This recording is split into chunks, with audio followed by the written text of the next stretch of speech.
All right, well, this is a special joint meeting of the Public Works and Sustainability Commission and Budget and Finance Commission. We will take roll now for, I'll do the Budget and Finance. We'll do Don't we do finance. Pledge of Allegiance? We typically do the roll call on ours Oh, okay. agenda Okay, and okay, then okay. and then the Pledge of Allegiance. So Commissioner Simpson, I am here. Commissioner Bouvon. Good, Josh. Josh, sorry. Commissioner Anderson, Here. Commissioner Bealey, Present. Commissioner Sao is absent, Chairperson Arata, Present. and one more is Commissioner Nafisi is absent. Commissioner Yessi, Here. Chair Allen, Present. and Commissioner Woodham, Here. and Commissioner Sherbin, Here. and Commissioner Samples is absent. All right. We'll do the salute of the flag. Ready? I pledge allegiance to the flag of the United States of America and to the republic for which it stands, one nation, under God, indivisible, with liberty and justice for all. Okay, item D is the election of a temporary chairperson. So this is your time to discuss amongst the two commissions who will lead the meeting today. If we will accept nominations. I'd like to make a nomination that our chair tonight's meeting. That would be Commissioner Arata, or Chair Arata. Thank you, Commissioner Simpson. Second. And Commissioner Anderson. Since there's a motion and a second, we can do it by voice vote, or if anyone else wants to make a motion at this time. All right, seeing none. All in favor? Aye. Aye. All opposed? Hearing none, motion passes. All right, turning that over to you now.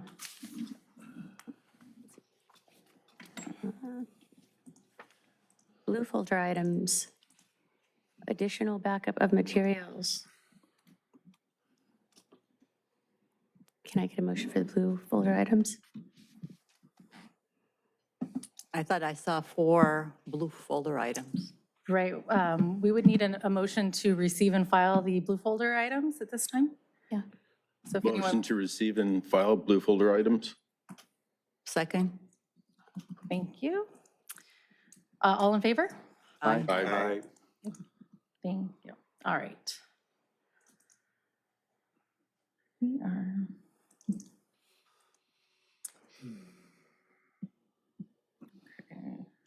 We're going to turn over to Jesse Reyes. Good evening, Commissioners. I'm going to be presenting on the one item for this joint meeting tonight. Thank you guys for being here. This is a program status update of our CIP program, kind of looking at projects that are active this current year, as well as looking to next year's budget development for next fiscal year and where we are in that process. So just an outline of the presentation tonight. Why is CIP important? The accomplishments for the year, active projects, where we are in the next steps for next year's budget evaluation, how we evaluate CIPs, and the recommendation process for next year. As a reminder for the commissioners tonight, the feedback that we're looking for tonight is kind of overarching themes on CIP, any gaps that you guys may see, any projects or any areas that you think we need to be focusing on more or that we are focusing on and you guys approve of where we're going in direction. That's kind of the feedback we're looking for tonight. So why is the CIP important? CIPs are necessary for maintaining quality of life for Redondo Beach residents, businesses, and visitors alike. They help maintain the health and safety of the city, ensuring the infrastructure, including buildings, streets, underground infrastructure, is promoting health and safety.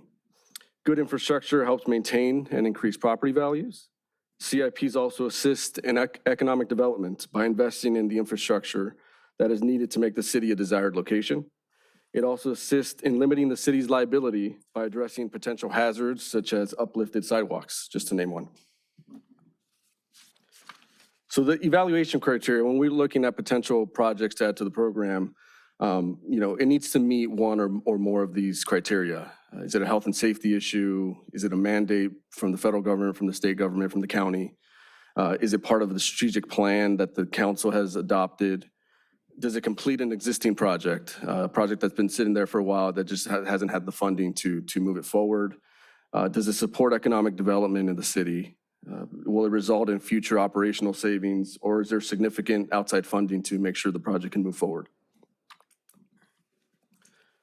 What you have here in this slide is kind of a snapshot of the last 5 years of the CIP program. It's kind of a synopsis of what we have accomplished, both on the expenditure side and the project side. So one of the key things to note is the growth of the program over time over the last 5 years. You'll see between fiscal year 22 and fiscal year 23, there was a spike in expenditures from $13.5 million to $20.4 million. Kind of the biggest spike that we had in our program's history. This was large part due to Transit Center having many, and also having a lot of projects that were in design really come into construction.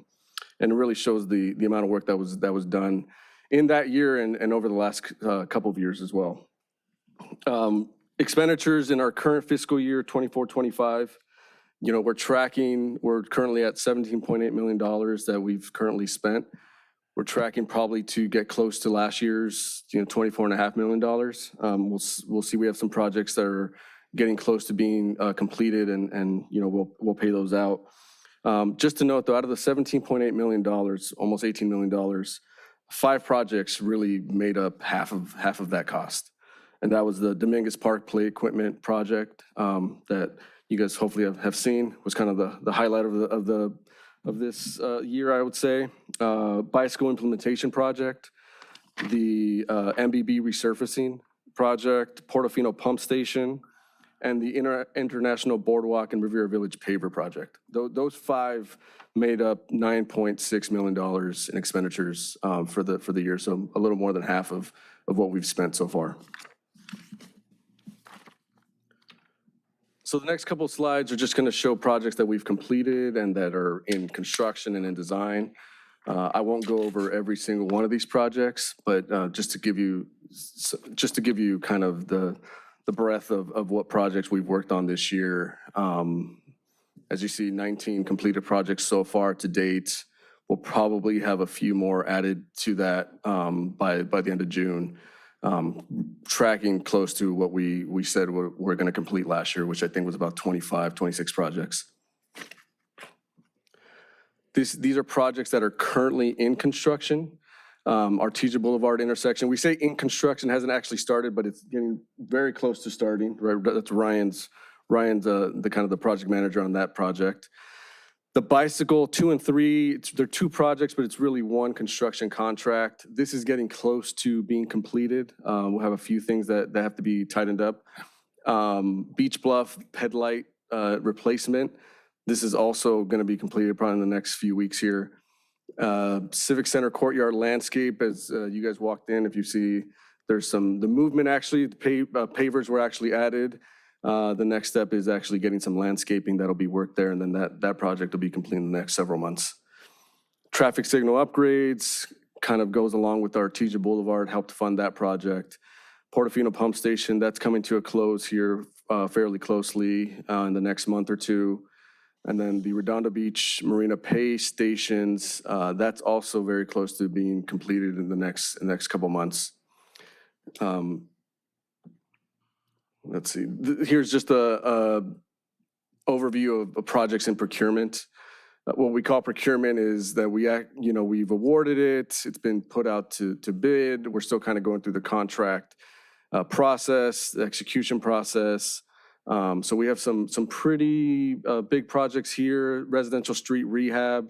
The next phase of that has been awarded. We're going through contract execution. I believe it might have already been executed fully. And we should start construction in May. That'll take several months. The next phase is actually in design, and that'll be hopefully going to construction later in the fall as well. the Southern California Edison right-of-way landscape improvements. This was kind of a project championed by the late Mayor Brand that was finally awarded. So that hopefully will come into construction in the summer of this year. Wilderness Park improvements, the pond reconstruction of the ponds down there. We awarded a design build contract. This is kind of the current mayor's priority project, so we're earnestly working through that one as well. Kingsdale Avenue resurfacing, we just received bids for that on Thursday. They were very favorable bids. So we hope to award that in the next month and move into construction sometime in the late summer. And then Aviation Artesia right turn lane, that's been approved for a while. We're waiting for final judgment to be able to close eminent domain case there and then move forward into construction. Here's just another list of projects that are in design and different aspects in design, either pre-design or fully kind of in the design process. Some big projects here, probably the North Redondo Beach Bikeway Extension. This is also Ryan Liu's project that he's working on. The Riviera Village pedestrian and multimodal enhancements, that's in the pre-design phase, but that has if that moves forward, that's a very reimagining of what Catalina looks like at the Riviera Village. So that's a big project and an exciting project that we'll see where it goes. And I won't go through all of them again, but this is just to kind of show you the work that's being done currently. So next steps in terms of next year's budget. Right now, the recommendations of staff are submitted to me and to Public Works. We kind of vet those through. We're meeting with the city manager as a team, deciding which projects we're going to move forward. That city manager proposed budget to the city council will be released on May 16th, and that's by charter, mandated by charter. The Planning Commission reviews it on May 15th, and the public hearing for the CIP will take place on the second meeting in June 10th. Just one overview. I'll stop here first. One note I'll make about next year's budget is the discretionary funding that we have relied on over the last several years is dried up a little bit. So we're really looking at our projects closely. We're really looking at to ensure that we can actually move a project forward and fully fund it before we move it forward. What we have here is estimated carryover funding for fiscal year 24-25. This is funding that would carry over into next budget cycle. Carryover funding is funding that has been appropriated to specific projects but has not been encumbered or expensed. And this happens for a multitude of reasons: phasing of projects, delays that are outside the city's control, or work that crosses over multiple fiscal years.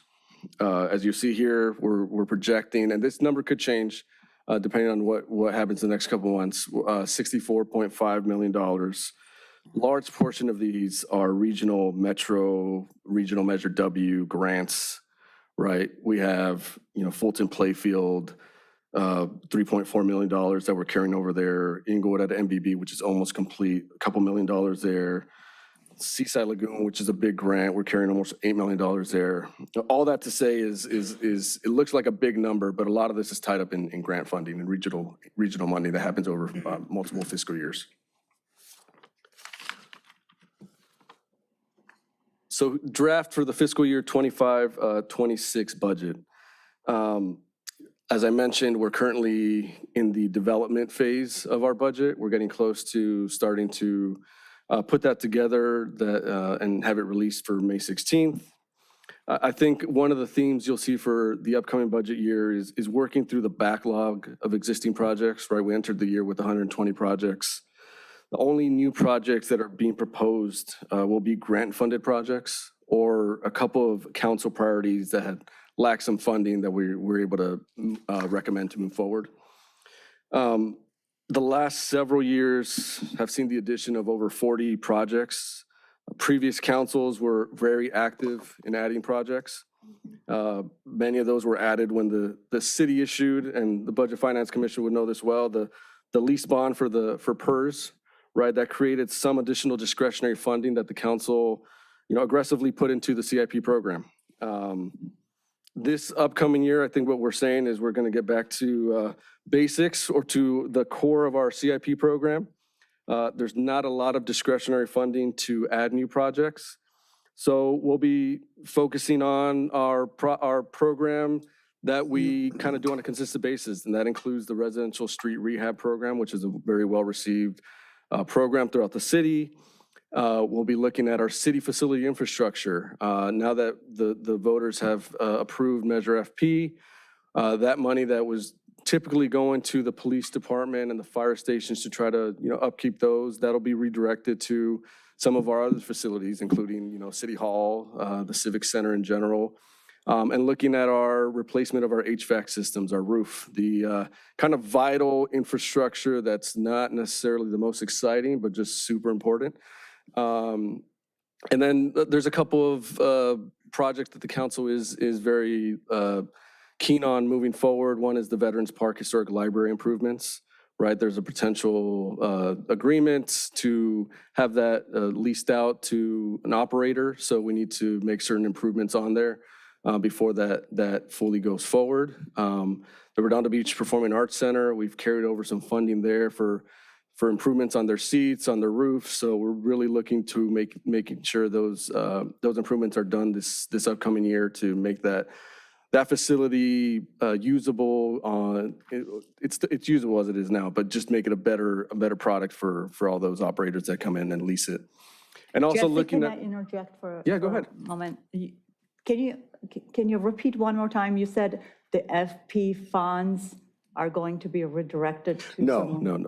So typically over the last several years, we've used discretionary capital funds that were put towards the police department and the fire stations to try to improve those facilities. Since Measure FP is coming on, we're no longer redirecting discretionary money to the police station or the fire station, since those will be taken care of with Measure FP. Thank you. So yeah, that's what I meant. Sorry for. Thank you.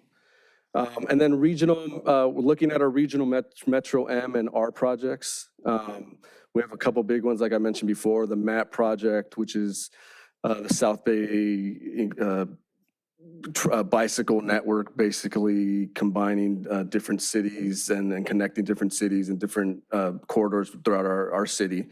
River Village multimodal improvements on Catalina Avenue, Aviation, Artesia, North Redondo Beach bike path extension projects, and traffic signal communication upgrades. I think that's really kind of the focus that we're looking at as a staff on what we are going to have going into fiscal year 25-26.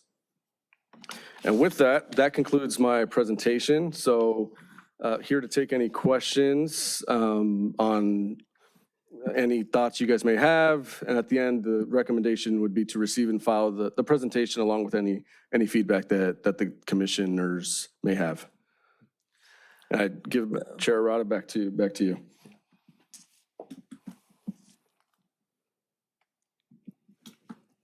Question over here. I guess I can go down the line for any questions. Yeah. Again, my name is Vijay Jeste. I'm with the Budget and Finance Commission. For over a year, I have asked for a little more details on at least on the completed projects. And what we would like to know is what was the original proposal that was presented for the City Council that they approved? And as we all know, practically in every organization, for-profit or non-profit, city, state, federal governments, the initial estimates are always very optimistic, and you can pretty much take it for granted that there will be cost overruns. So how much the ultimate cost exceeds the initial projection, we have not been able to nail that number down. And we had a pretty long discussion on this issue last year, and then in the next meeting, we were given some numbers on a select few projects. But what I would like to do is at least request that every completed project, we show what the initial projection was when it was approved by the city council. Now, I'm told that up to a certain amount, yeah, the planning commission or the project manager goes back and gets approval. So we have added quite a bit of cost, but it's all approved. But that doesn't mean that it is still the same as what was originally proposed. So what we really need to see, what was the original proposal, how much money was asked for based on the initial projections, and then where did we end up with? So if we know, this data will be very useful in projecting the total cost of the new projects, because once you get a feeling for how much of an overrun you have, and if you look at some of the most widely publicized projects, like the high-speed rail project in the state of California, or you look at any of the federal projects, there have been humongous overruns. So how do we even identify that? We have no way of identifying it. There's the data, I'm told time and again, we have the data, but it's hard to get. Now with the AI tools and all the technology at our fingertips, so we should be able to get that relatively easily and as completely as possible. Thank you. To second your comment, I would like to include in those budgetary estimates, if possible, the contingency budgets that were allocated as well, because that can be it can be further information indicated on where these actually fell and if the contingency budgets were sufficient or not, how much went forward. If I could just chime in. Yeah. And I know we had some conversations last year, Commissioner Jesty, on this. And I think we provided some feedback on specific projects when we awarded them, including contingency. So usually, just so everyone knows, when we award a contract in the administrative report, we'll call out the contingency budget on there, right? And that's based off of, 10%. We have a whole administrative policy and procedure. It's usually 10%, depending on the size of the project, but 10% is a good number. So we try to ensure that we actually have that funding available before we even move forward with awarding. If we are not comfortable with the level of funding, we won't even move the project forward. For instance, we had the the pier parking structure project that was critical repairs that we bid out in February, I believe. February? October, we received October. bids. Okay, October, I'm way off. October of last year. And we have in the budget for that project, $2 million. Bids came in at $4.5 million, right? Way more than we had estimated and our consultant had estimated. We obviously won't move that project forward. We rejected all bids, and now we're trying to figure out potentially a different solution to rebid that project with our current funding. So I think that addresses the answer on the project overruns. So I think that maybe there's just a definitional difference in maybe the way, Commissioner Jesty, you're defining project overrun and what we see project overrun. We see a project overrun as a project that's in construction that goes above and beyond what the contingency is allowed, right? Where we have to maybe come back to council, ask for additional money to finalize the project.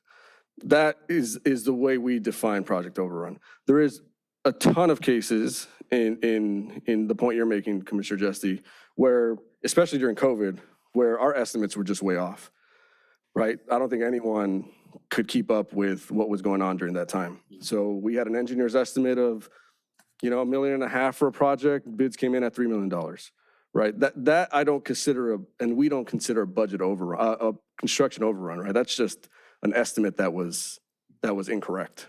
That was happening, I think, across the industry. So I think we try to protect the city financially in that way by not moving a project forward unless we're comfortable with the level of funding that we have secured and we're comfortable with the design that we have proposed, right? So of course, there's the projects that come out of every so often that do have some project overruns, right? And I mentioned last year we had the transit center. That was a project that we had to go several times and ask for additional money from Metro to complete. But those don't happen. Those are few and far between for the level of projects that we do. So I understand you see the national news, you see the state news on these kind of large projects that just keep escalating in price while they're in construction. And those are true project overruns. I don't disagree there. But we try to protect the city by not even moving those kind of projects forward unless we're comfortable with the level of funding that we have on a project. Yeah, I'm not questioning why or how. That's not the point. The point is, give us the data. Let us take a look at it. And we cannot even figure out if there has been a budget overrun. If we find out, then we can go into more details on seeing, well, what happened, just like what you just explained. Yeah, that's fine. And we're not questioning it, we're not challenging it, we're not doubting it. All we're saying is, give us the data. And then we'll start looking at it. And if you are within the original proposal, wonderful. We're proud of you for what you do. But unless we have data, we have nothing to arrive at any conclusion about what's happening. The last thing you want to see is a headline in the newspaper that gets the data, they do the analysis, and then they suddenly come out with a headline saying this project was overshot by so much amount. Now you hear all kinds of reports about the homeless project, how much money has been spent, and then they talk about the mismanagement and all kinds of things. Let us not wait till the newspaper gives us the information. Let us get the data that they get. Let's do the analysis so we can start talking about it. And some of these projects, we're looking at 64 and plus some $1 million is a huge amount. And these projects will go on for 2, 3, 4 years. So before we reach the stage where we suddenly discover huge budget overruns, and that also through the media, let us be aware of what's happening. That's all I'm saying. Jesse, will you go back one slide? So is this the one? So for example, city facility infrastructure, you have Veterans Park Historic Library improvements. Just put a number next to it, what was it budgeted for and then spent. So you'll have a column that says what was budgeted and what was spent. That's all he's asking for all the projects. Okay. I think It's a little trickier than that, right? And that's what I'm trying to lay it out. Like, for instance, if we can talk about that project, right? Veterans Park Historic Library improvements. There is currently $470,000 in that project. It started as, we're going to fix the windows, we're going to fix the HVAC system, we're going to do some improvements, right? So we were comfortable with that number. That has morphed into, we need to replace all these windows with historic type windows. We need to do ADA improvements for it to be rentable. So that will go into the second column. So if you just open your initial contract, the contract says do not exceed a certain amount. So that would be your column A, and then column B would be all the additional work you had to do when you had to spend.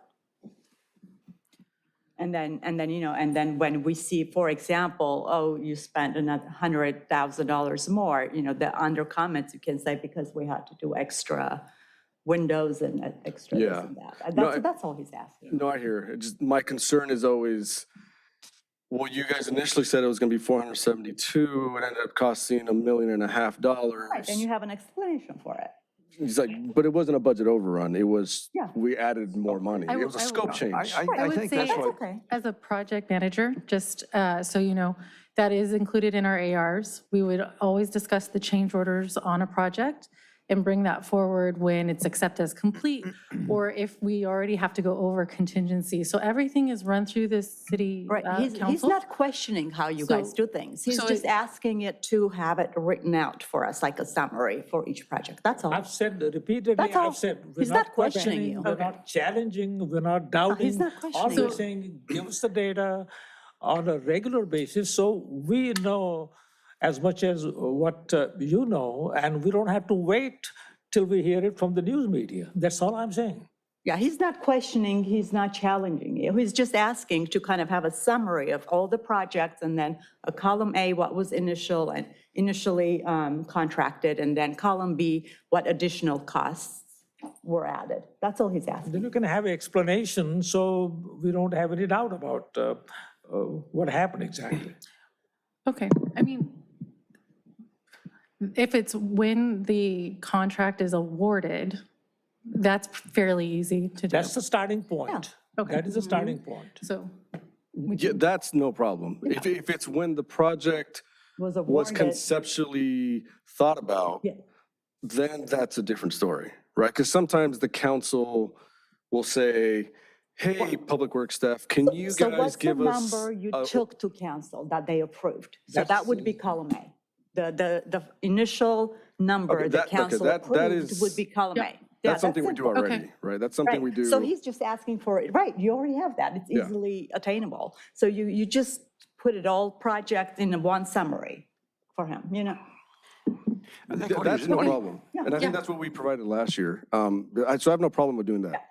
That's what he's asking. I think what he's asking to see is data that would avoid headline risk.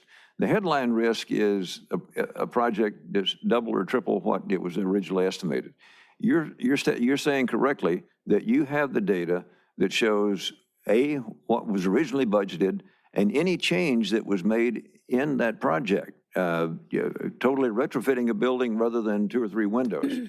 That's what, on budget and finance, that's what we need to see. We need to be able to answer a press complaint or a citizen's complaint or a question about what is spent. And all the data is there. All he's asking for is to be able to see that data in some logical form. We realize that we don't know. I have no idea whether we've got projects that have experienced cost overruns.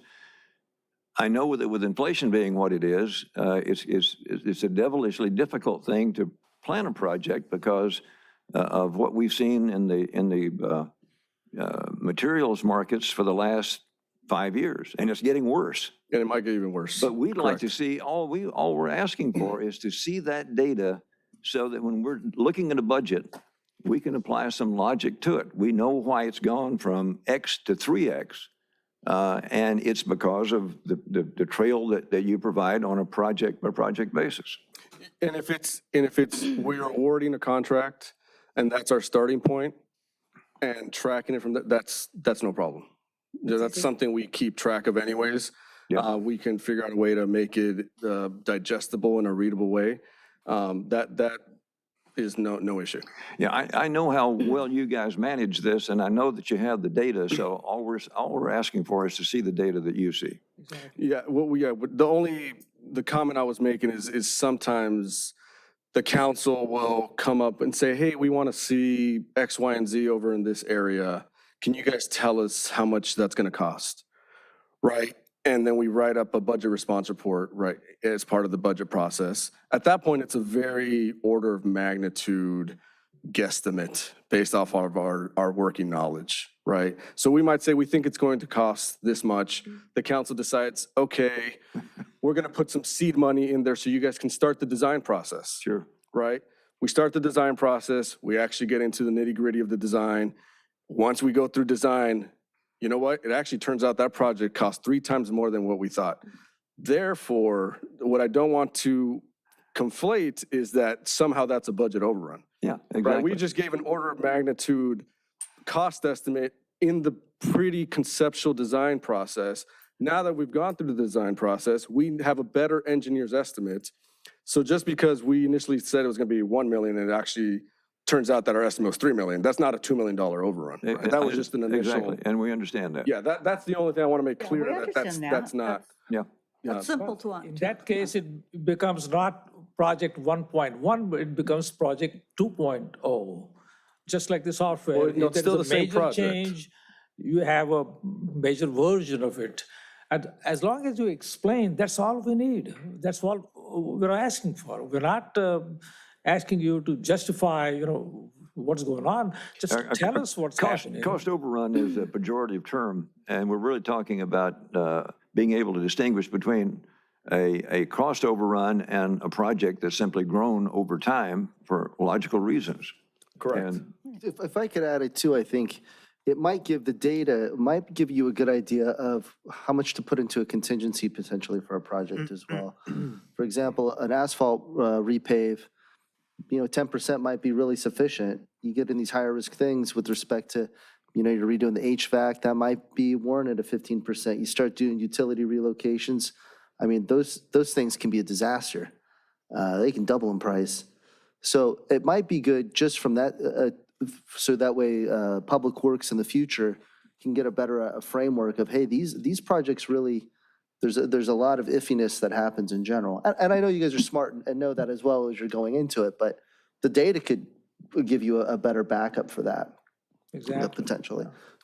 If I could, one other thing I would like to say is, you talk a lot about grants, and I've worked a lot on the design side with grants, and I would say that grants are wonderful because they can fund your projects, but if you're looking for the next level of grants, the only thing I caution, and I'm sure you guys see this a lot, but be particular on the type of improvements that you're looking to put in the grants, because it's been my history that, hey, we want to do this amount X street, we want to do this, and then all of a sudden it's like, we don't actually need to do that now.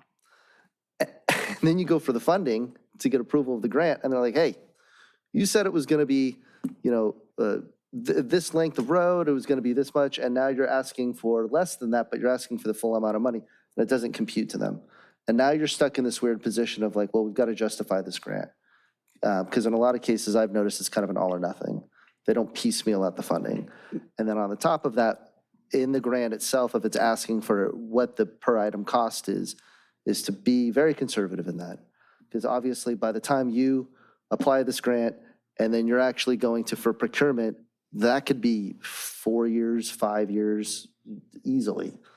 And so those are just a couple things I've noticed as we've walked down the path of the grant, and now we're coming to actualization in the procurement. And it's been a challenge for some of the agencies I work with. Definitely, I think that's a good point. I think that is especially true more on the federal grants, Yes. right? Yes. Luckily, I'd say luckily, because some of those can be pretty tedious to work through.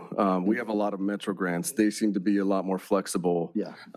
For instance, we have a PCH recommendation study that worked on the PCH corridor, right turn lane at PV Boulevard, some different elements. We were going to add a right turn lane at Torrance southbound, right? We've kind of looked at that. We're no longer moving forward with that. We're going to reducing the scope, just moving that. We're asking to just move the bus station to the south side of the section. And Metro is very, very, very open to kind of those reduction in scopes. Yes. And then we return any of the excess funding that we may have. So you're right. Especially on the other federal grants, they can be pretty hold you to the word of what you said. Yeah, Caltrans grants, if they're administered by Caltrans, it can be challenging. You are right. Metro can be because you do have continuous reporting with them, and I've noticed that as well. Just something to keep in mind as you go through. No, we saw that too because some of these projects we are submitting and they're a few years out, and we've had to go back to Metro several times to ask for more funding, correct? So we have tried to look at and work with our consultants on that too, and just project and add those escalators in for future construction years. I have a related question. You showed figures early on of expenditures, capital improvement project expenditures, 20.4 million in 2023, fiscal 23, 24 and a half in fiscal 24, and 17.8 in fiscal 25. That I assume is what was totally spent on all projects for that fiscal year, right? Correct. And how much of that was a hit on the general fund versus grants? Is this all grants, or is this a combination of? So we have a combination of grant funding, which is probably anywhere from a fifth to a fourth of all funding. We have a lot of restricted transportation funding, right? That's a big portion, right? It's our local Measure R, local Measure M, Prop C funding. We have Measure W. So we have a lot of restricted funding sources that go to fund this. In terms of our discretionary, what we would call capital funds, which is basically general fund money that the council dictates and can put wherever they want. We probably have, I'm just doing this off the top of my head without actually looking at it, but that's a much smaller portion of the entire CIP budget. Maybe that's about,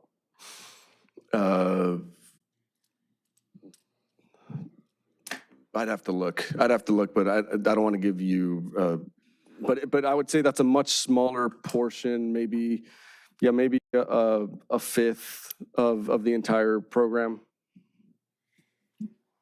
Okay, so, but it would be helpful to see that if you could provide that for, say, the last 2 or 3 years. When we're involved in the budgeting process, it's good to know what the hit to the general fund has been for the last 2 or 3 years versus. Yeah, we could do that. And that every year when we actually adopt the CIP or propose the CIP, it's broken down by funding sources. Okay. So it shows each funding source and where that money is going to and the total of that.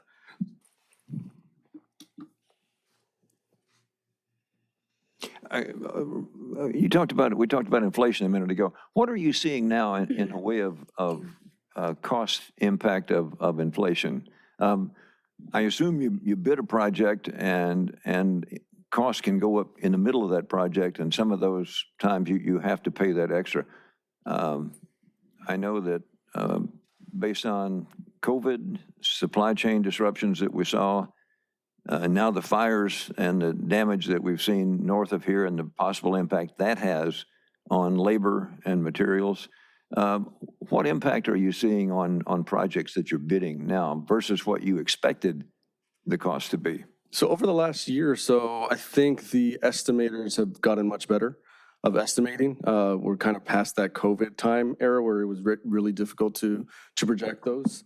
So our last few projects have actually been coming in either at or right at our engineer's estimate or a little bit below our engineer's estimate. We'll see how the tariffs play out in the next, I don't think we've seen that quite yet. Depending on what happens in the market, we'll see how those play out over the next several months, over the next years to come. But we haven't seen those impacts quite yet on them. We are protected when we do award a contract, right? And this is more on the contractors than on the city, is they're bidding on prices that they think they can live with, right? They can't just come to us and all of a sudden raise the unit price because it's more expensive, right? They're kind of making that best guess for their own business as well. I guess I'm thinking less of the impact on a project if it's over a 12-month period. What I'm really thinking of is you guys have seen these projects 2, 3 years ago, 4 years ago. What kind of impact are you seeing now versus then? Are we talking about a factor of a third or a half higher, or in some cases no impact? What's the impact there? What we're seeing is that those prices that escalated to 30-35% during COVID have just kind of become the norm. That's kind of the new price, right? It's not like they've dropped back to pre-COVID levels, but they're much more stable, that they're not fluctuating as much from those 30-35% increases that we were seeing during COVID. Okay, thanks.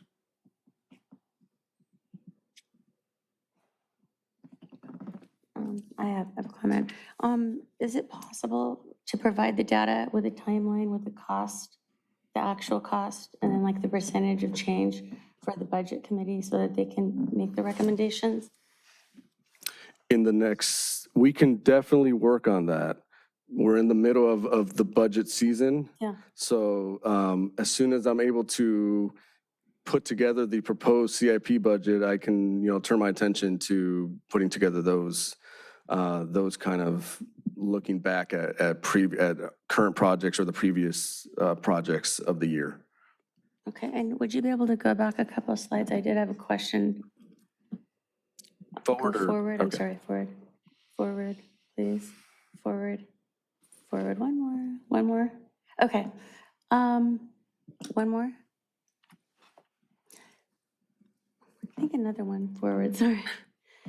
Did I understand correctly that you're doing the CIP budget for 25, 26, that you're going to be under the city facility infrastructure, taking money from the police and the fire department to allocate to the other categories, or did I hear that wrong? So I wouldn't say taking money from them, just money that we would typically be putting towards their facility improvements. We're no longer going to allocate towards the police stations or the fire stations because of Measure FP coming up. We've still given them, sufficient improvements, not improvements, but maintenance, I would say, over this year, just to make sure their quarters are livable, because obviously, especially the fire department, they got to live there. So we have done some maintenance to their living quarters to bring them up, because it'll be several years before construction obviously is completed. So we want to make sure they have an adequate place to reside as they work. And you said it's Measure W, that the reason why you decided to reallocate those funds? No, Measure FP, that was Or approved by the Measure voters. FP? Okay. Correct. All right. Would you know approximately how much money that is? Where it Measure will FP? go? No, the allocation. We were typically putting anywhere between $300,000 to $500,000. Do they have any, or I guess the council tomorrow will probably decide what they'll do with that. Correct. We will, we will propose the budget to the council, the mayor and council, and then obviously at that point, it's their budget, and they will, make their ultimate motion to approve or make changes. So when approximately you think you'll be able to get back to the budget committee with those numbers? For projects, like current projects that are in construction that have been awarded, What Commissioner Jesse was, don't hold me to anything, but I have to, I don't want to forget, I want to Probably- put it on a schedule, so. probably, we can follow up. once we get through budget, which is through June, we can turn attention to that, and sometime in the summer. Okay, so August meeting? We can tentatively put that for August, yes. Okay, tentatively. Okay. Yeah. So that we, it doesn't fall off. Okay. Commissioner Bajaj? Yeah, I know it's only been like 6 months since the election, but just to remind us, Measure FP was the one that was going to be an add-on to the property taxes, right? Correct. Okay, and so what is the projected revenue that Measure FP will generate? So it's approved $93.5 million. Got it. So that. And that's for 2 new fire stations, a new police station, and a renovation of the police annex. Right, which is then that'll cover all of those expenses plenty, which allows then utilizing those other funds to other purposes. Correct. And to be frank, there's not many of those funds in the next in the next year.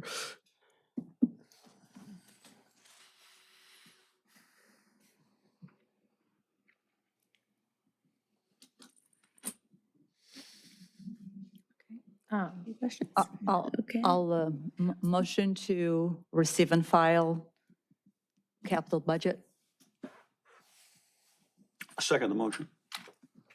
All in favor? This will be a roll call. Roll call? We do have someone here in the audience, so if you wanted to take any public comment, and I do have one sure. person on Zoom, but their hand's not raised, so if you want to raise your hand and speak now, you might want to open it up for public comment. Hi, sure, would you like to come up? You want to speak on this item? No? Zoom? Okay. No one on Zoom at this point.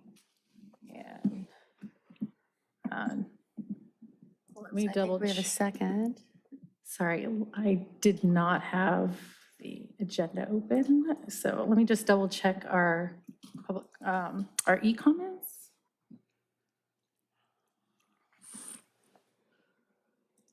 Oh, I don't believe there's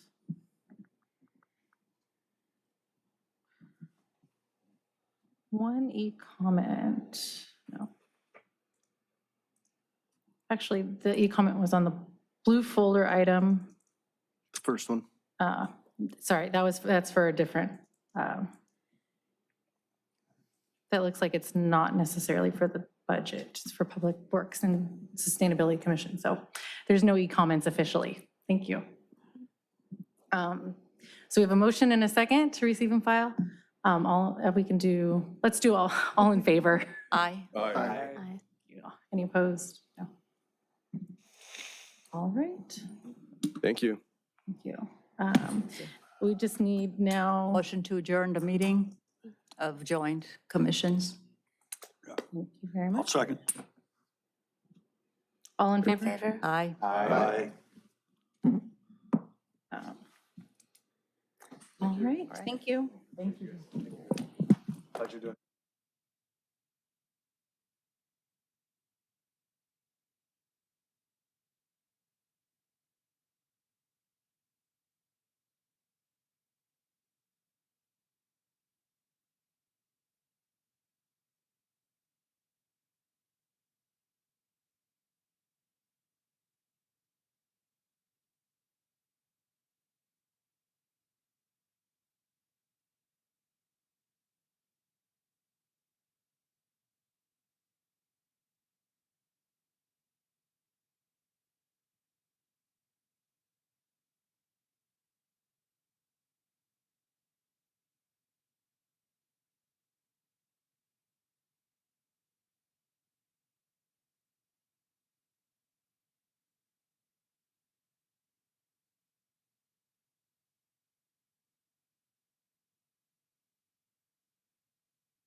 and Sustainability Commission.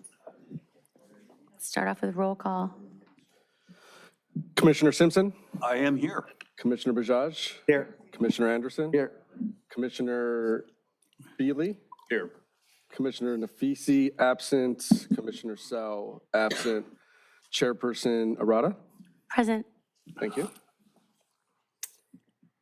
Blue folder items. There are blue folder items for items P1, P2, and P3. All right. Can I get a motion to file those blue folder items? Second. All in favor? Aye. Aye. Aye. Consent calendar. Business items, except those formally noticed for public hearing or discussion, are assigned to the consent calendar.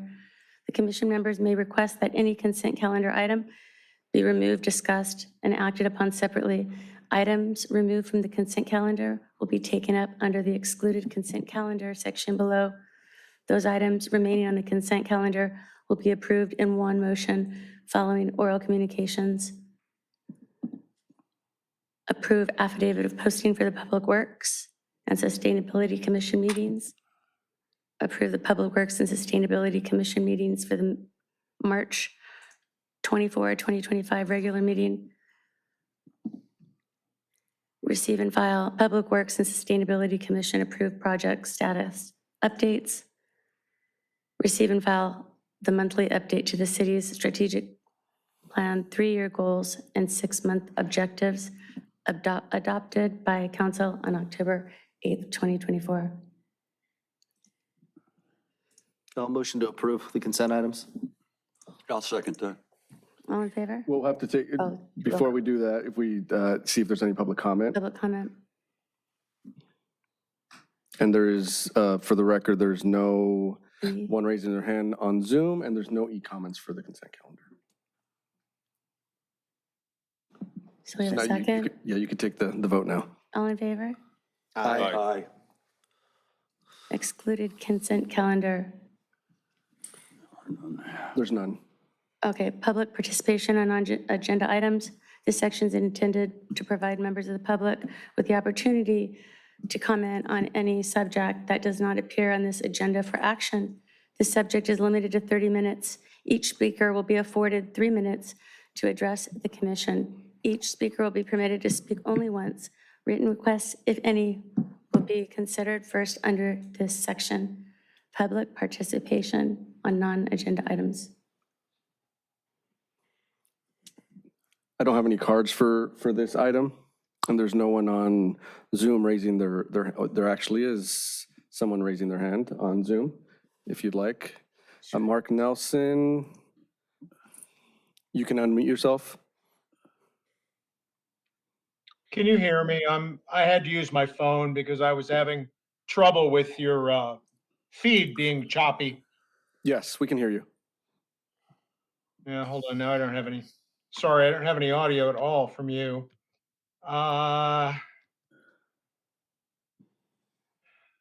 Okay, now can you hear me? Yes. And I can even hear you. That's good. Okay. So here we go. In a scant 18 months, Beach City's Health District plans to begin demolition on the hospital, despite a 20-point rejection of funding by its voter owners on Measure BC. That's quite the snub to the will of the voters. From late 2026 through 2027, Beach City's contractors will create traffic noise, particulates, vibration, and have to dispose of a number of toxics, including asbestos, industrial power plant waste, and their cogen. Did you say something? I'm sorry. No. Oh, thanks. It sounded like like I said, it's a lousy connection here. Medical biohazard, medical nuclear waste, buried fuel tanks, and contaminated soil. During its 400-foot-long, $2 million bike lane project that was $5,000 a foot, which in fact would make your sidewalk 200K in front of your house, Beach City queued up heavy trucks on Diamond and Prospect frontages from 400 to 600 due to a lack of advanced planning and no oversight. That cannot be the case from 2026 to 2028. Beach Cities is also proposing 200 units of senior housing on the site. Like the unnecessary hospital demo, that will damage the health, safety, and quality of life of the surrounding neighborhoods. However, this time the damage will be for 5 to 10 years into the 2030s. All the same issues will occur again, except on a much larger scale, with toxic soil removal, footings, pile drivers, hundreds of construction workers needing daily parking 6 days a week, and queuing of inbound and outbound construction equipment. No one expected that even beach cities could take nearly a year to do a mere 400-foot bike path, nor could we ever have imagined that they could have plugged up the surrounding streets with idling diesel trucks. Now that we have direct experience, we can't allow beach cities to destroy the health and quality of life for a year and a half with demo or 5 to 10 years with construction. I urge the Commission and Public Works Department to intervene early and seek input from the surrounding 1/2 mile of neighbors that have already lost $125 million in property value due to their proximity of beach cities before approving any permits or traffic plans for beach cities on that. Thank you.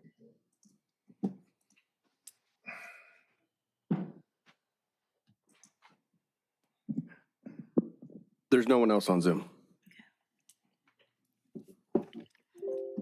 Continue items continued from previous agendas. Items for discussion prior to action.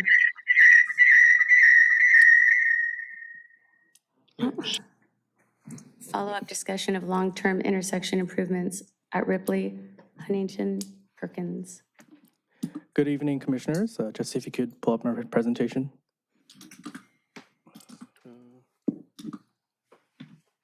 So this is a follow-up discussion of the intersection of Ripley, Huntington, and Perkins. As you may be aware, the Commission discussed this last month, but also considered an always stop, which back in 2023, which the Council approved. So here's an aerial image of the sort of triangular intersection formed by Ripley, Perkins, and Huntington, with Adams Middle School to the south of the intersection. Last month, the Commission and staff discussed long-term improvements to this intersection.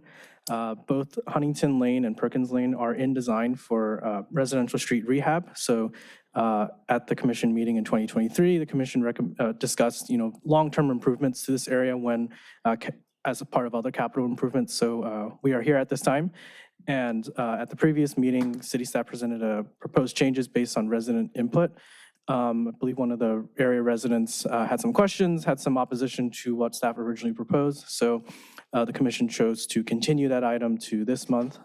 In that time since, we have talked with the resident, done some additional observations and site visits, and have come up with a revised solution. So here you can see some of the existing issues and why we are considering long-term changes here. This whole area is technically an always stop. The westbound and eastbound Ripley stop approaches are 130 feet away from each other, compared to the eastbound Ripley and the southbound Perkins approaches are only 35 feet away from each other. It is not immediately apparent that all three of these approaches are in the same always stop, and it's unclear that eastbound stop sign at Huntington, how does that stop approach play into the picture here? There's also an unnecessary amount of roadway area that invites confusion and undesired travel paths and people going the wrong way. So staff originally proposed Huntington to be one-way westbound to remove that skewed stop at Ripley.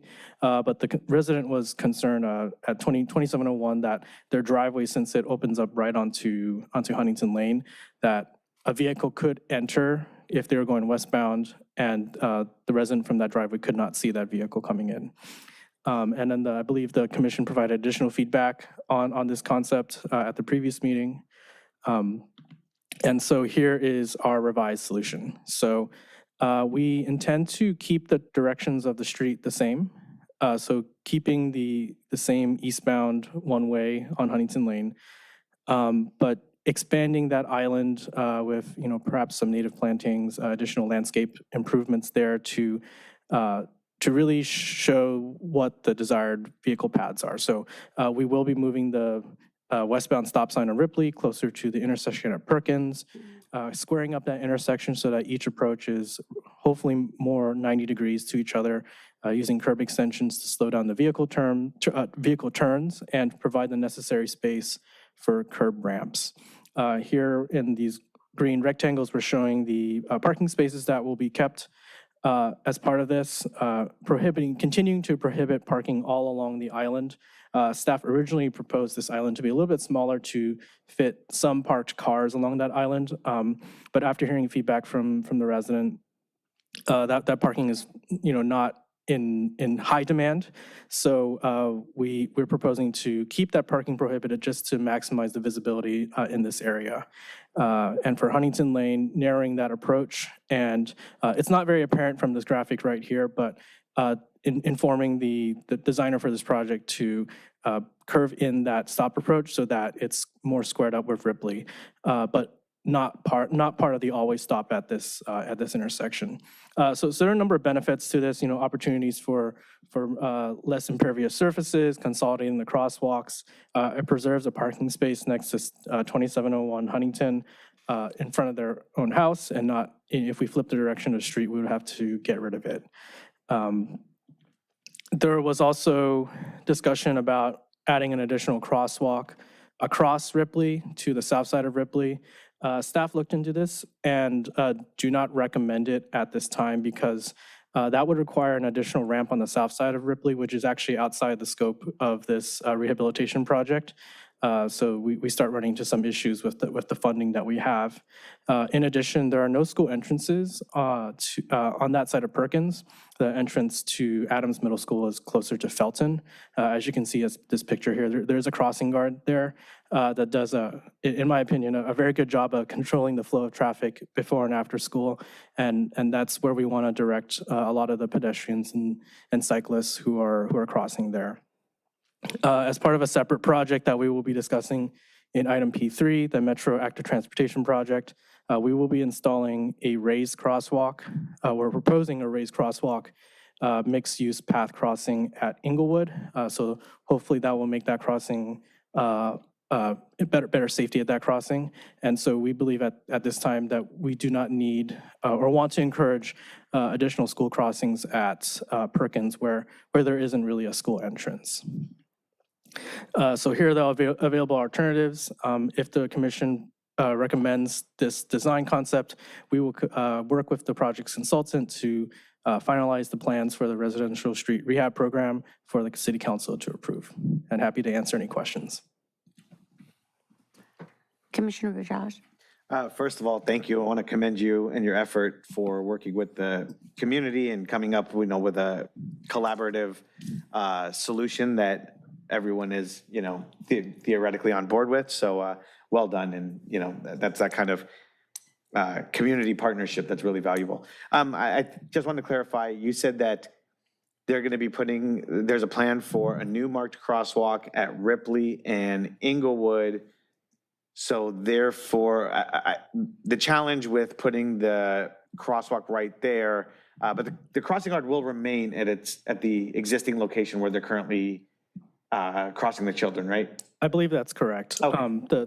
The crossing guard is probably expected to remain at the Felton intersection since that's where the majority of the middle school students are coming down on their bike. I don't know of any plans to move that crossing guard, but I think with the crossing guard at Felton and then the proposed raised crosswalk at Inglewood, those will probably represent the two desired locations for crossing Ripley. Got it. Thanks.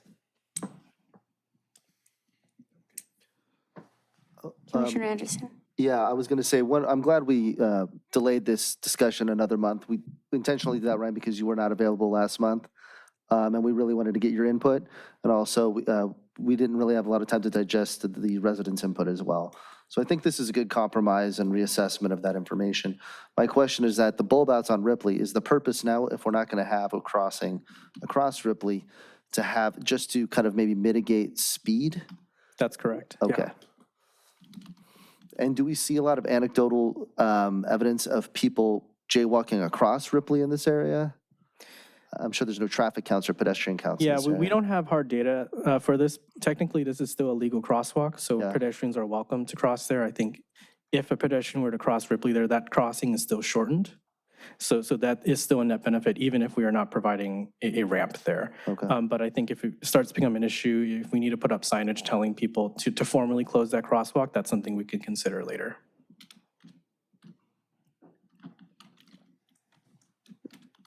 Public comment? There is no one on Zoom, and let me just double check if there's any e-comments.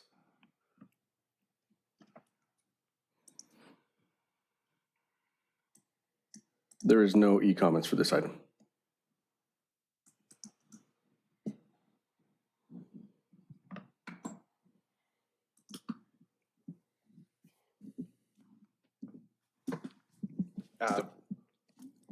I will make a motion to accept the staff recommendation. I would second that. All in favor? I think we'll do a roll call. Commissioner Simpson? Aye. Commissioner Bajaj? Aye. Commissioner Anderson? Aye. Commissioner Bealy? Aye. Chair Arata? Aye. Thank you. Motion passes 5-0.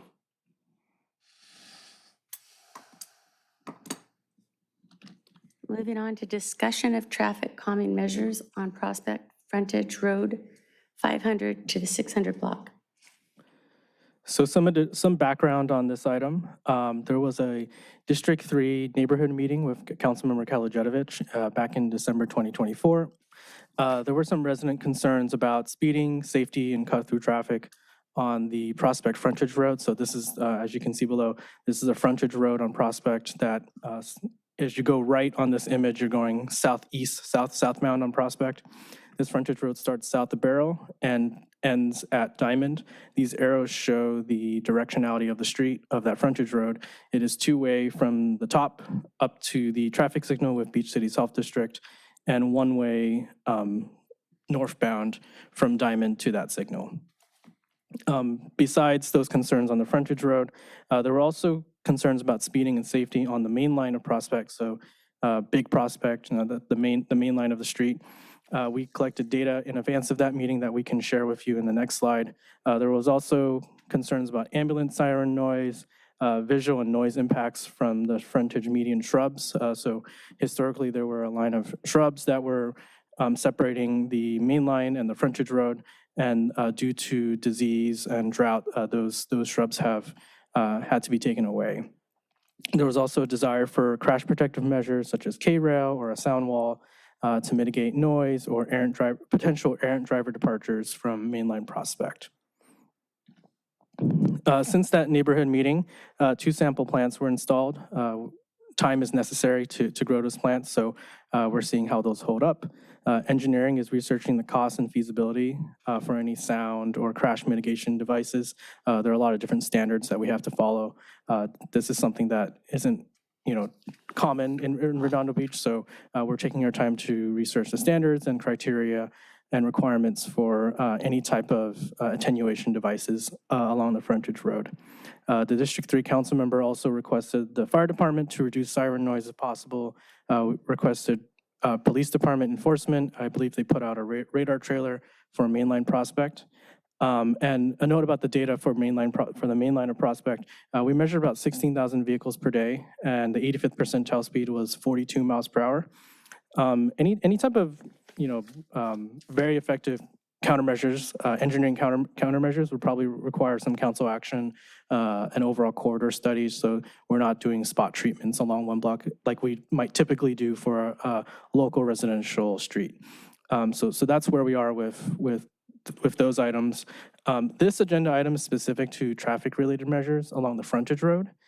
So that what that entails is a speed cushion request and a referral from the council member per the city's speed cushion policy, and frontage road access control modifications, a trial measure that staff is proposing. And so notice of this item was provided to all the frontage road residents and the property owners if the property owners were different than the people who live there per the city's speed cushion policy. So just some general overview on the speed cushion request. After the neighborhood meeting in December, Staff provided the council member and the residents the speed cushion policy, signature forms, the typical package of materials we provide to residents when we get these requests. There are 27 residences on the block. We received 18 of those signatures, so that's over 2/3. We also verified all those signatures against the city's property owner database or collected a proof of residency via utility bill. So we passed the resident support phase. After that, we conducted an engineering study per the speed cushion policy. 7 days of speed and volumes were collected on the frontage road. These are 24-hour days in February. And so as you can see here, the frontage road meets general speed cushion criteria such as being classified as a local residential street. It's not on the fire department's critical emergency access routes. The slopes are not too steep with a prima facie speed of 25 miles per hour. However, the frontage road does not meet the 32 mile per hour threshold for that is required in the city's speed cushion policy. These speeds were collected in 2 different locations along the frontage road. Staff considers those 2 locations to be probably the point of the frontage road that would be the highest speeds. We only measured 22 or 24 miles per hour as the 85th percentile speed. 85th percentile means that 15% of drivers are going faster than that, but 85% of drivers are going at that speed or below. Here's a table of the speeds that were collected across all 7 days, one at 515 North Prospect and the other at 603 North Prospect. So per the city's speed cushion policy, staff is unable to recommend speed cushions along the frontage road. After arriving at that administrative conclusion, we informed the District 3 council member who referred this request to the commission for discussion. Staff would like to note that not meeting these policy thresholds is common. Most of the requests we get for speed cushions don't even pass the resident support stage. And of the ones that do, not all of them meet the speed threshold. So in the past year, we've gotten 3 separate requests that did meet that resident support threshold, but didn't meet the speed threshold. So I think those cases were closed at the staff level. If the speed cushion policy thresholds were met, if staff were able to make a recommendation, there could be 3 potential locations for those speed cushions if the block was divided into roughly, equidistant segments. So here they are on the map. And I'm going to pause here and take any questions before we move on to the access control measures. Commissioner Bajaj. Can you go back to the data showing the volume on the street? So we're averaging like 30, what we're seeing daily volumes. 72 or 75 vehicles a day. Yeah, that's rather low. From the observations, I guess 2 questions. Did you actually see one of the concerns of the community was a kind of a cut-through issue? Was there any witnessing of vehicles entering the frontage road, going to the signal and getting back onto Prospect? Or even worse, if they choose to not comply with the do not enter sign and We don't have that data. I think the data that we requested at those 2 locations was just a simple tube measurement of speed and volumes. That's what we typically collect as part of the speed cushion policy.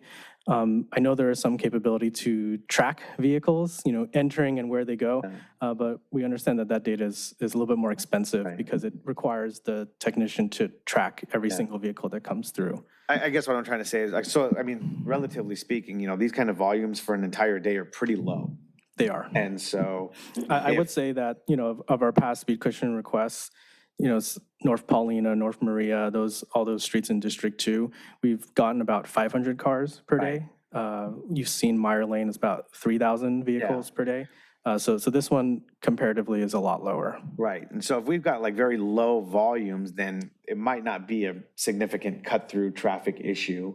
And then if there's no speeding issue, then it's not like the speed cushions would help deter a cut-through traffic problem. So I guess I'm just kind of talking this out to agree with the staff recommendation of, if it doesn't meet, particularly with this data set. Yeah, we don't have a recommendation for this, sorry. just because of Right. the city's The policy. conclusion of the study. Yeah, I will say that if you're going southbound on Prospect, there isn't much potential for cut through since, you enter the frontage road and then you hit the Beach Cities Health District signal.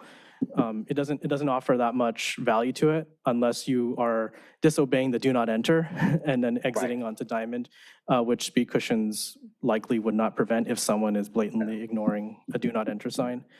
There could be some potential, value to cut through if there's a driver who's waiting to make a left turn from Diamond onto Prospect and decides to use the frontage road instead of the signal. But what I do know is that the traffic signal at Diamond, Prospect, and the Beach Cities Health District is on one controller. So the green light for the BCHD driveway and the frontage road goes at the same time as Diamond. Got it. So theoretically, if someone were to turn from Diamond onto the frontage road, they could go to the Beach Cities Health District signal, but they might catch the red there, so they wouldn't really save any time.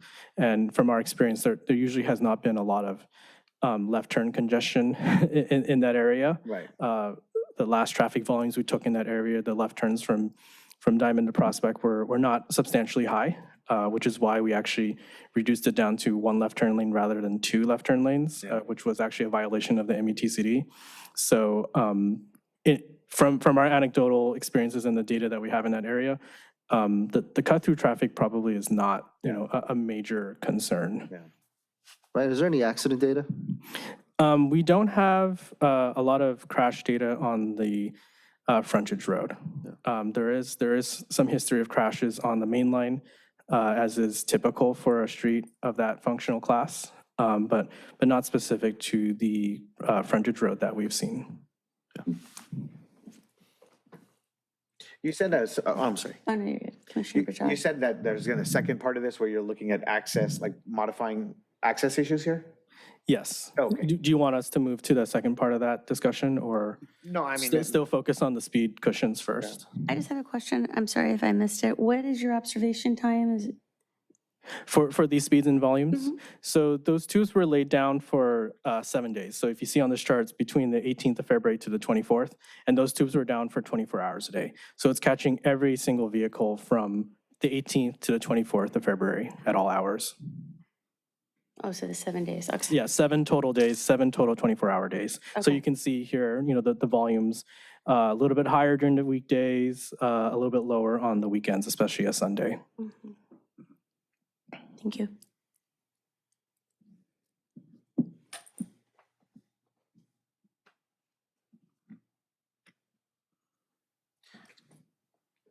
you said there's a second part to this same Yes, item. would you So like us to move on to it? There's no action on this that we need to take right now? Unless the commission chooses to, recommend those speed cushions for the council to approve in violation of the policy. That's certainly We would within want the Are we going commission. to take public comment before we go to the second part of the presentation? Or Or we do should it now? probably finish the presentation before Okay, we that's do what I thought. all the It's public just comment. one item, right? One that item, It's yeah. going to be a vote? Yeah. So the second part of this item is access control along the frontage road. We've heard complaints and concerns about just the number of turning movements that are available at this intersection.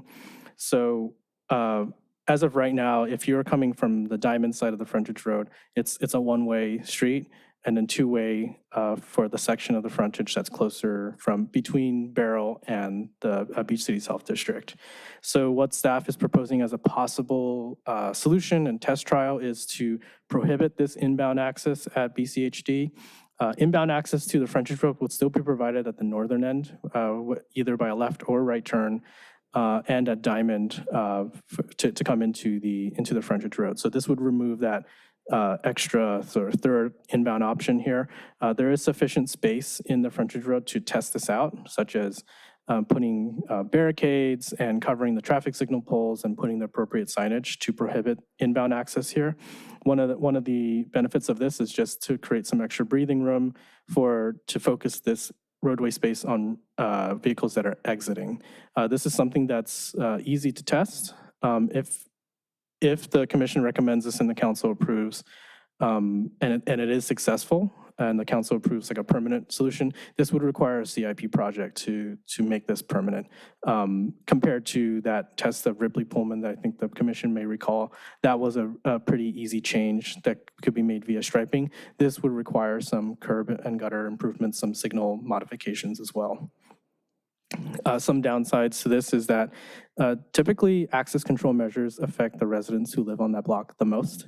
While it might deter some unwanted traffic or visitor traffic, these types of measures, all the residents on the block who are living there day to day have to obey these as well. And so that means all the traffic has to enter on the Barrow or the Diamond sides of the frontage road.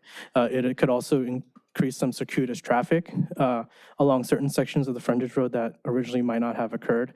So, some drivers would have to go around the block and drive most of the frontage road just to get to their homes.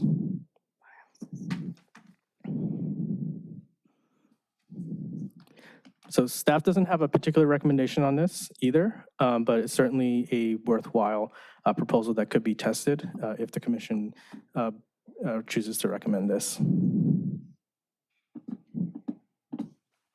Is that the end of your presentation? Ryan? Yes, it is. Yeah. So- I'd love to hear from the public. Yeah.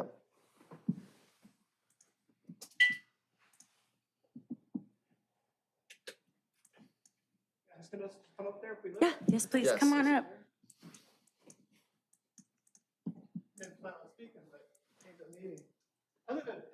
If you could come to the mic, please. I live at 513 Could you please state What's your your name? Bernard Dubois, 513 Prospect welcome. Avenue Welcome. North. So I live right there where your road's closed sign is. That's my house, right directly in front of that. I could give you free evaluation of who uses that street on and off and how unsafe it is for cyclists too. Because if you enter from Diamond, as a cyclist usually does, like a kid in the morning in the schools and stuff, or in the afternoon, you have one way going this way, but you have U-turns and they use that one way to go back to Diamond.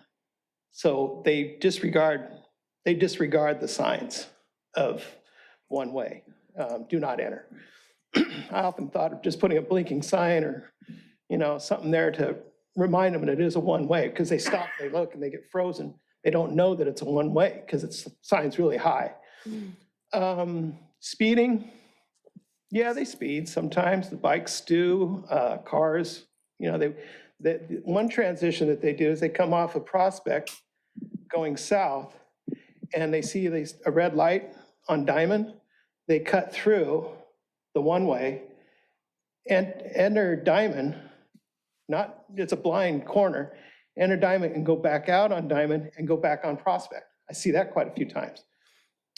Cameras, some of our houses have cameras and maybe catch it, but that's about it. Speed bumps might slow things down. Don't know. I've driven over them.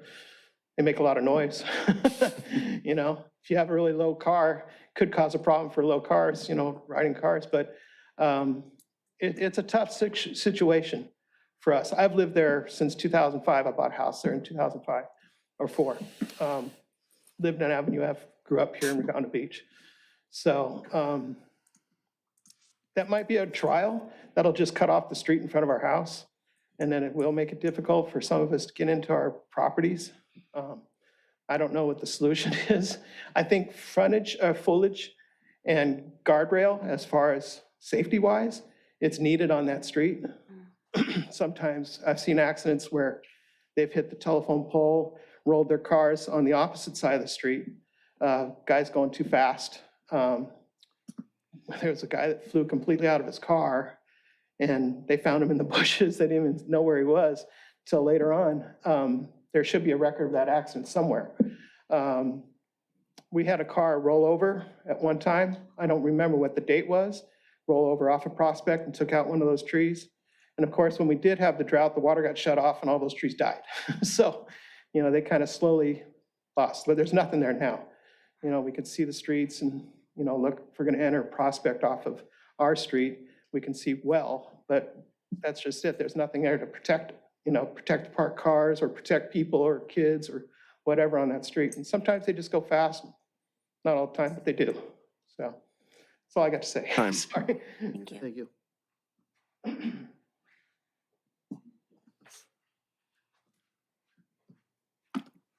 Hi, I'm Julie Hernandez. I'm at 611 Prospect. My family's been at that residence for over 40 years, and I did move out briefly and rented it out for a short term, and when I came back, I was pretty shocked to see all of the shrubs and bushes that were just completely dead for quite a while, actually, and it's been well over a year since I've been back, and it's very disappointing and kind of discouraging to see your street just look really devastated and dead and neglected. I remember several holidays, Christmas, where like huge shrubs were just fell off into the street, into Main Prospect, causing accidents. And we had fire trucks on our street. And that's happened several times where the trees are just laying dead in the street for days before we have to call and ask them to be removed. So I would ask that the trees and things that are being planted, that we don't have to wait, and plant little youngling shrubs or trees and wait years for them to fill in, because I just remember it's nice to have the privacy, the thickness. As a woman, I just feel kind of vulnerable out there doing yard work, and I can literally see across the street in bonds of people, doing their business or practically to the dog park. And you just don't realize it till it's gone when you're used to having a nice private street. I would ask that we plant something that's a little bit more developed, that's a little further along, that's going to fill in a little quicker, because it looks terrible. It's not private, and it just leaves me feeling kind of vulnerable. So I really appreciate that consideration. I know we can't do a big cinder block fence. I'm sure that's highly expensive. Guardrails are not really attractive, but the picture that was shared with that like wrought iron fence, combined with the trees, I think would be very attractive and increase our property value as well. So thank you for your time.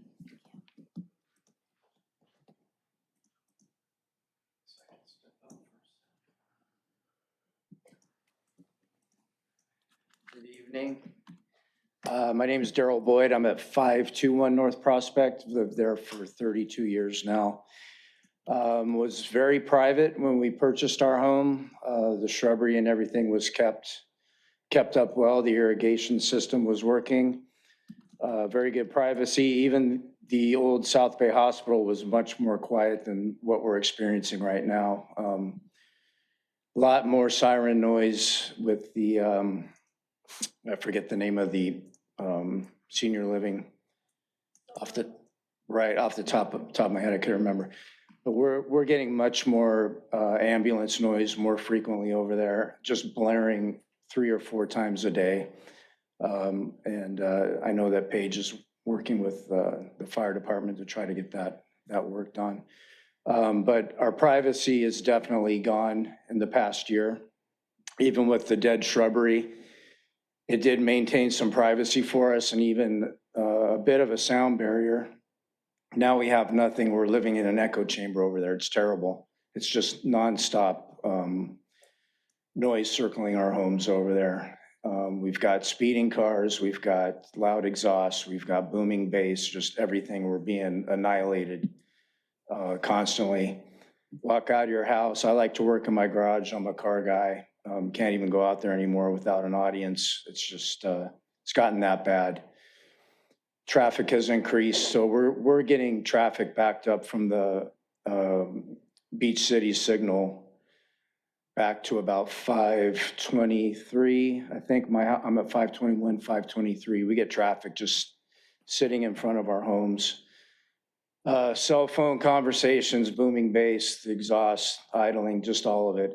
It's a nuisance. It's gone from bad to worse. So we appreciate Paige. She's really been on this and been involved in Mayor Light as well. So we're hoping that things can be expedited. We have seen the sample trees and some of that going in, but it's really, we're watching, we're seeing a fire hydrant painted and a red curb painted, but not much else at this point. Again, like Julie said, we're going on a year, so we really would like to see things expedited, stepped up.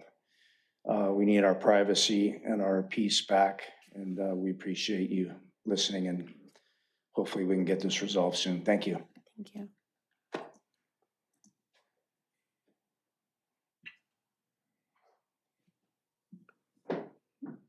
There is a hand raised on Zoom if you'd like to take that. Sure. Mark Nelson, you can unmute yourself. Yeah, we'll try it again. Does this work? We can hear you. Okay, good deal. I'm at 511 North Prospect. I'm also directly across from the Beach Cities intersection. I have filed a sort of counter proposal as a comment on shutting off the entrance to the street at Beach Cities. We had never expected this to be one of the options, so we've all been kind of scratching our heads on it. I understand why they're trying to stop the hard left turns that go the wrong way down the street. Due to a criminal activity, Redondo police had advised me to put in heavy security system. So I've got video of the wrong way drivers, the turns, the illegal U's. Obviously, Big Prospect doesn't allow U-turns. So what winds up happening is somebody starts a U-turn and then comes whipping through the entrance and goes the wrong way down the street. But I had told Paige I've got hundreds of hours of people going the wrong way. So that's, if you need something, that's not an issue. I've also had 8 hit and runs on cars in front of the house. 6 cars, eight accidents. I can tell you with absolute certainty that coming through that T intersection, it is a very busy intersection. The turns to go south on Big Prospect is basically a U-turn if you're coming north. And if you're coming off of Big Prospect South, to go north on the frontage road is basically a U-turn. Those are both very tight turns. They take a long time to navigate. People don't stay in their own lanes. Beach Cities traffic never stays in its own lane. So consequently, they come out of there 2 lanes wide, and they take up both sides of Prospect during the same period of time where we're trying to get off of the frontage. So it's really just been a very difficult situation. So I would urge you to take a look at the comments. I put in diagrams. I'm the wrong kind of engineer. I'm not a traffic or a civil. So I diagrammed what I could. But I think there's some different options for what we can do there. But I'm not completely sure that anybody on the street's wildly supportive of shutting it down, but I don't know. This all just hit us last week, and so we're in the process, I think, of trying to digest it as well. Thank you. Thank you. There's no other hands raised on Zoom, and there's no e-comments. Commissioner Bajaj? Thank you for all of the comments from the folks who joined us tonight. And what I'm hearing, like specifically, talking to Ryan, I'm hearing that,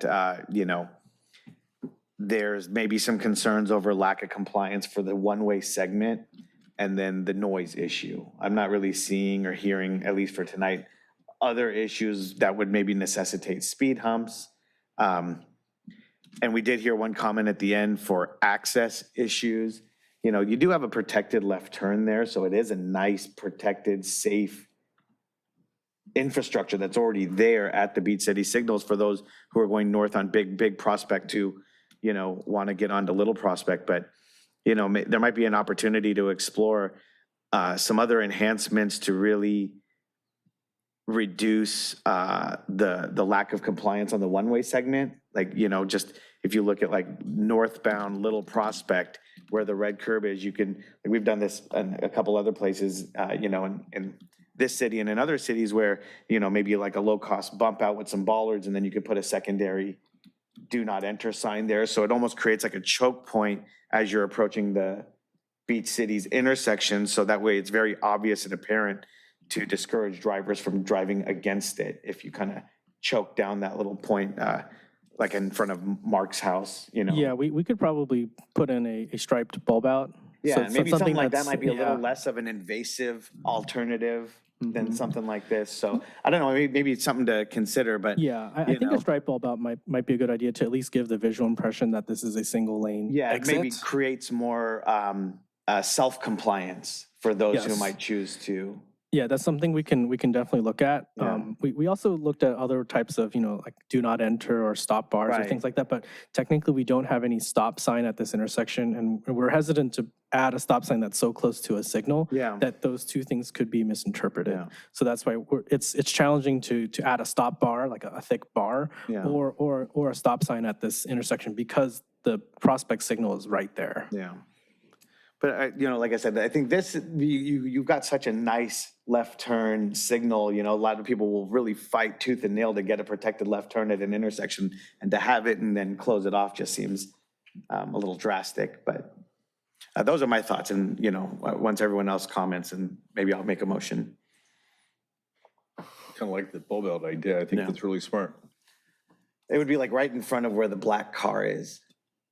Yeah, right there. We recently added some additional red curb here to help with that, but I think we could probably, put a little striping there to help show that. Something like that can be piloted, and if it, there's not a reduction in, compliance or lack of compliance, and maybe, something more significant can be considered. But yeah, something like that can be something, we can paint using city operations crews. Yeah.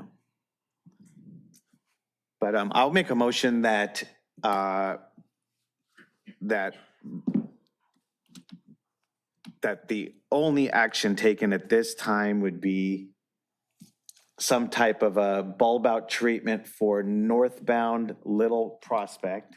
Reinforcing the one-way. Reinforcing the one-way, and then keeping the noise concerns as a separate discussion to be continued with, I guess, city staff. Perhaps I might want to call up Mike Klein. He might know some more about the plans. Because that's not being lumped into this item here, Correct, right? but he The might have more concerns- information based Okay. on what the residents were talking about. Good evening, Commissioners. My name is Mike Klein. I'm the Deputy Public Works Operations. And right now, what we have been doing is we've been test planting a couple of plants along the island. We just put in something called the wax myrtle, which is more to our native habitat, which we've been talking quite a lot about in the past. We tried out a couple of things that you saw on one of the very first slides that was on PCH up near South High, and they were using portocarpus along with a guardrail and then some fencing. Right now, the portocarpus, they're not natural to this area. We're trying something a little bit more natural, and so we're looking at something called a wax myrtle. Wax myrtle ends up about the same shape, but in a different configuration. Will grow. Right now, we're buying them at 4-foot heights. We're going to see if we can get some that are more mature at a 6-foot height, then they'll grow up to 8 to 12 feet. So it creates that planting barrier. I don't want to call it a sound barrier because it doesn't take away all the sound, but it will help out. We've seen that in the past. We've done this up on Manhattan Beach Boulevard with some portocarpus. We're going to try something a little bit different along Prospect. So we are moving forward with that. We have the plants, we're getting those ordered up right now. And so people have been waiting. They've been patiently waiting. We wanted to try a couple of plants out there. We have some irrigation that we're redoing. We took out all the plants about 3 months ago. And we wanted to get the irrigation back in. We're going to be using a little bit different type of irrigation. We're going to be using some drip and some rotators on these, so it'll help out when we're trying to keep the water usage down, but they will be maintained. Part of this was that during the drought, they did fall out of maintenance. They did. And they went south really, really quickly. And so we're glad that we got them out. But the residents have been patient on this one. So any questions? From a maintenance standpoint, this part of our drought tolerant, drought resistant new pallet that we're using? The wax myrtles, yes. Yeah. And so Mayor Light had requested that we take a look at that. And he had taken a look at a couple other plants that were they didn't grow as fast. And so a little bit of investigation on our part, and by asking the right questions to some nurseries, came up with some really good alternatives for it. And we're going to try these out. Thank you. I have nothing further from Mike. Thank you. If I could, I definitely Commissioner second. Anderson? Yeah, thank you. I definitely second the Commissioner Bajaj's recommendations on some alternative ideas for the access, and do believe that we should not put speed bumps in. I did notice in the agenda packet that there was discussion about putting in a permanent CMU wall, sound wall. If that is a road that the city wants to go down, I do recommend that would follow under like Prop 218. Because I feel like that is specifically for the benefit of the residents in that area solely. And if that was the case, then that would be assessed at a tax for those residents at that case. Notwithstanding, it seems like there's a much general interest in having a privacy with these plants, and they feel that it mitigates some of the sound. I do think that is the best working solution for this barrier and with the traffic and issues that they're having on the main line. And can I add something quickly to that? There is a BR, a budget response report, on this exact question on the wall and the landscaping that will be going to the city council as part of their budget packet. So this will be addressed to them as well on that aspect of it. Thank you. So then I'll clarify my motion as being, Read my mind.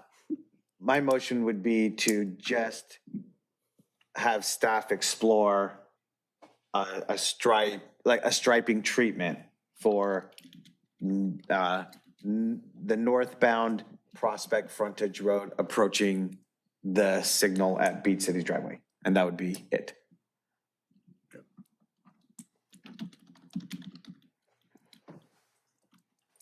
I'll second that. That's instead of a bulb out? Yeah, so that is the bulb out. It's the a bulb striping out, treatment, yeah, yeah. And that would now make it, there's no speed table at this point and no trial of this at this time.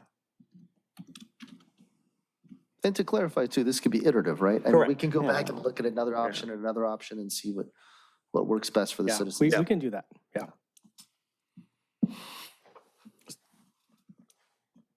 Did you second it? I did second it, Okay. yes. So we have a motion second. We do. Roll call. Yeah. Commissioner Simpson, Aye. Commissioner Bajaj, Yes. Commissioner Anderson, Aye. Commissioner Bealy. Aye. Commissioner Nafisi. Aye. Chair Arata. Aye. Motion carries 6-0.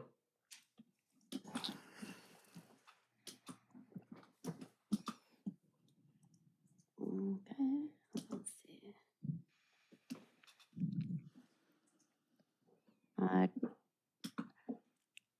Let's move to the next item, discussion and possible action regarding the conceptual design for the Metro Active Transportation Grant Project for the Redondo Beach Boulevard corridor and the North Redondo Beach Boulevard extension to Grant Avenue and Mobility Hub Project.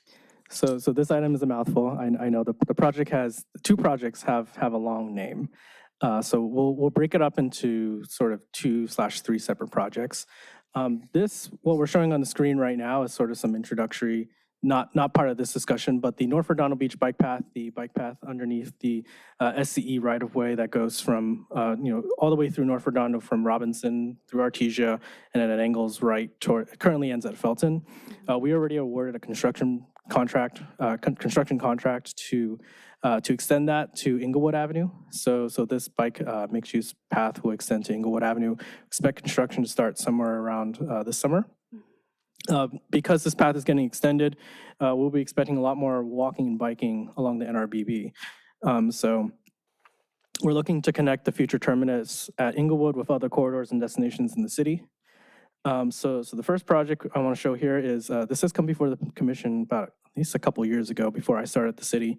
The city received a $6.5 million grant from LA Metro to construct improved biking and walking infrastructure along the Redondo Beach Boulevard corridor between El Camino College in unincorporated LA County near Gardena and Torrance to Dominguez Park. Since then, the city has applied for additional regional funding to cover increased construction costs. And so far, we have completed the 15% conceptual design and all the community outreach. So as you can see on this map here, the original corridor followed Ripley Avenue, but due to the grades and the community feedback that was provided, that alignment is now along 190th Street, up through Lilienthal Park, up Lilienthal, and then rejoining Ripley before continuing on that Ripley, Grant, Redondo Beach Boulevard corridor with a connection around the South Bay Galleria, South Bay Social District that we are hoping the project will fund.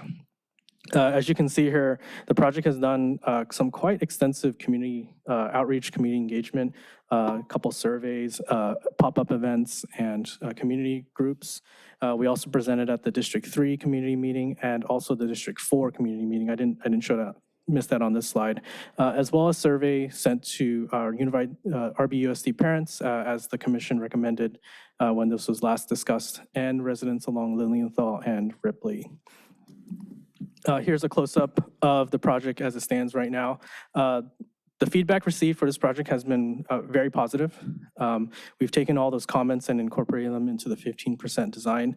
As you can see, here's the proposed project, runs through Redondo Beach. Most of we are the city, we are the lead agency for this project, and we have the most mileage for this project. We also partnered with Lawndale and unincorporated LA County on this project, so they're sort of equal teaming partners on this project. At the time of conceptualizing this project and applying for the funds, the city of Torrance was not interested in being a partner in this project, but they were willing to accommodate some sort of bikes facility within their right-of-way. As of recent, I believe some of that support is in question right now. So we're working with Torrance staff to clarify some of their concerns and hopefully have some sort of project, some sort of viable project, especially along their side of 190th Street and their side of Redondo Beach Boulevard. They have some concerns about parking loss and some other concerns as well. As you can see here, the orange lines show Class 4 facility. So Class 4 is a protected bike lane, whether it's one-way or two-way, one-way in red or two-way in orange, and in blue, Class 2 is just striped bike lanes. These types of projects, Metro prefers to have protected bike lanes, but there are some engineering constraints along the corridor that might necessitate Class 2 facilities. As you can see, it connects to existing bike lanes on Barrel, to connect to Redondo Union High School, Dominguez Park, and the coast, to Washington and Adams Schools, the South Bay Social District, whatever alignment that Metro will build for the K line, and then going up to El Camino College and Alondra Park near Gardena. Here's a zoomed in portion near the Grant and Inglewood intersection. So that MAT project, the Redondo Beach Boulevard project, will come up Ripley, will be a shared use path on the west side of Inglewood, which is currently a city property. And we'll be re-envisioning Grant and Inglewood, keeping the same number of lanes, but re-envisioning that intersection to be very multimodal, providing protected intersection elements where possible, bike signal phases, so that it connects with the future, with that future extension of the North Redondo bike path, existing bike lanes on Grant west of Inglewood, and future protected bike lanes on Grant east of Inglewood. We'll be discussing this triangular parcel soon. So that triangular parcel is part of the second project, second city project, which is the North Redondo bike path that we hope will be under construction to be extended to Inglewood. This second project will extend that bikeway as a Class 4 two-way facility down to Grant Avenue, linking up with the Metro Active Transportation Project, and then providing a native planting and mobility hub, sort of passive rest area for active transportation users. So this triangular shaped property has been purchased by the city using Metro funds. We are required to put some sort of mobility hub elements in this area. We are trying to screen off from the cemetery a bit and provide a sort of relaxation and rest area for pedestrians and cyclists while incorporating a variety of native plantings. Here's the concept plan for that public space. So we've asked for a variety of features in the city staff. We've gone through one round of comments with city staff, various departments like Public Works, Operations, and Engineering, the Police Department for any security concerns, and Community Services as well. So we've asked for protective elements to protect the space from errant vehicles, providing a small pad for city maintenance. Perhaps it can, serve as a place for people to do, sell Girl Scout cookies or something like that. But we're not intending to have, electric and water hookups for, for the public. But we do want some sort of water bottle filling station, low profile lighting. At this time, we're mandating at least 25% native habitat, but that can be subject to change. Metal or fabric shade structures, interpretive signage, fix-it stations, and rest areas for cyclists, public Wi-Fi, and maybe some security cameras and emergency lights. Here's a sampling of some of the species that the landscape architect for this project has proposed. The exact species can always be determined as we get further along in the design process. But these are sort of what we are proposing at this time on this corner, some small park space for people to take a break, since we're expecting walking and biking at this intersection, especially connecting neighborhoods east of Inglewood Avenue. We expect a lot of bike ped crossings in this corner in the future. Here's also conceptual level design of this is the conceptual design from the MAT project, from the Metro project, and then the current one of the other alternative designs for the bikeway extension. So these are just concepts right now and subject to change as we keep moving forward. So some of the next steps is to show this to the commission to discuss and get your feedback and recommendations. Once we get through that, we are going to approve a contract with the design consultant and start the final design for this project for construction. We're feeling pretty optimistic that we'll get the full construction funding amount through our request with the South Bay City's COG. We will coordinate the design of the Inglewood Grant intersection and to complement all these city projects happening around here. And we still need to work out some kinks with City of Torrance, and then sign some agreements with the other neighboring agencies for where the work is proposed in their areas. So happy to answer any questions.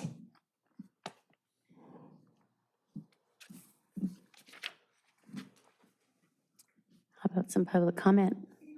I do have one card for this item. Liam Walsh.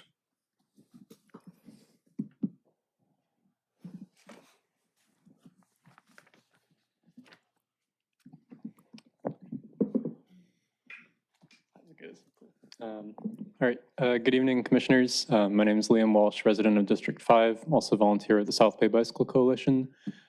So I gotta say, this is probably one of the, of all things the city is doing, this is one of the things I'm looking forward to the most across all capital improvement projects. As someone who lives in North Redondo, at my last job, I would sometimes ride along the Dominguez Channel to get to work, and getting from North Redondo to the Dominguez Channel, like El Camino College area, is really the hardest part because there's no real great way to get there on good bike lanes. So I'm really looking forward to seeing this go through, and I think it's just a huge gap that will connect like Torrance, Lawndale, Redondo Beach, El Camino College. I looked at some stats, and like 27% of the El Camino College student body lives in Torrance, Lawndale, or Redondo. So that's like a pretty sizable contingent. And also folks that are likely to commute by bike. As far as the overall bike master plan in Redondo Beach, this would bring us from around 34% complete to 40% like citywide of bike lanes. So it's a real considerable amount, and normally this is like the pace that we would see over a whole year or two. So to see this in one project is really exciting. I do want to say that like in Redondo, the fact that we're seeing class 4 protected bike lanes everywhere, I'm super excited about. And I think that really needs to be the standard that we're holding throughout the project. I understand we're limited in what we can do in other jurisdictions like Torrance and Lawndale in the county, but I hope we can work with them and appreciate the work the staff has done this far to collaborate, and hopefully we can get protected bike lanes throughout the entire length of the project. But I understand that we'll have to work with the other jurisdictions to see that. And yeah, on behalf of the South Bay Bicycle Coalition, along with other undersigned folks, we submitted a letter I don't know if you all got that, but I have physical copies here if you want to receive that. And yeah, generally we're in strong support of this project, but we did outline a few improvements that we'd like to see just to make sure we have protected bike lanes for all ages and abilities throughout the entire length. The last thing I wanted to mention that we didn't touch on in the letter was, I know the segment that goes by the Galleria, like I think I know the Galleria project's in a bit in limbo right now. So if that's not going to be done by the time this project is done, I would like to see if there's any sort of temporary routing, because we're going to have a ton of folks trying to get through there. But on Kingsdale and Artesia, like the sidewalks are narrow, the streets aren't great for biking. So, and your only other option is like the mall parking lot. So I don't know if there's any kind of temporary measures we could put in place before that, like tying it to the full mall project, but hopefully we can get that connected. And yeah, thanks for everything you've been doing. Is there a motion to receive Motion to and file? receive and file, sure. I had one question for Ryan before we motion. Just to receive and file? Oh, receive and file, I'm sorry, yeah. Is there a motion? Yeah, we can, yeah, I'm sorry, yes. A motion. Is there a second? Second. I'll give a second. All in favor? Aye. Aye. Am I permitted to ask a question Absolutely. to? Yes. Clarifying questions? Do be clarifying question. Yeah, sure. Not really clarifying. Come on back up. Ask away. I was just gonna ask how, I'm sure you've presented to Torrance, like how are they receiving the requests? Maybe what you're hearing might be different than what, Ryan hears, or. Yeah, I guess I know some of these developments have occurred in the last week or so, so we're still trying to figure out kind of what's going on, but we do have at least, I think, one resident from Torrance here. But yeah, generally it's like a multi-jurisdictional project, and hoping that like everyone can come together and deliver something that is really what the whole network needs. But I would defer to city staff on what the latest Torrance is on, and we're trying to also engage with Torrance and other upcoming opportunities. Thank you. There are no hands raised on Zoom. There are 6 e-comments on this Yeah, item. see, there's All more. I think we have some more public comment. Yeah. Come on up.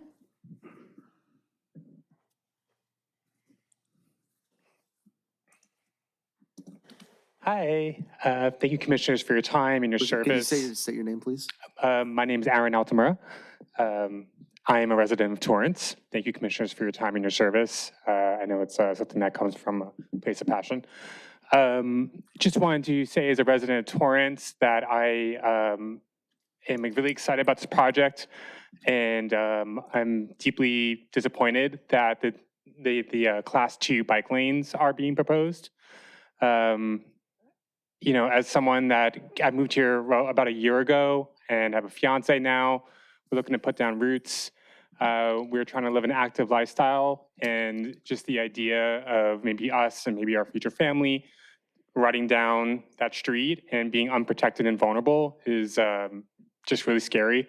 I don't know if any of you guys tend to ride bikes, but just, if you're gonna bike long enough, inevitably you'll see a door pop open, and it's one of the scariest things you'll experience, and you just don't know what's gonna happen next, and you can't really go the other way because there's traffic to your shoulder.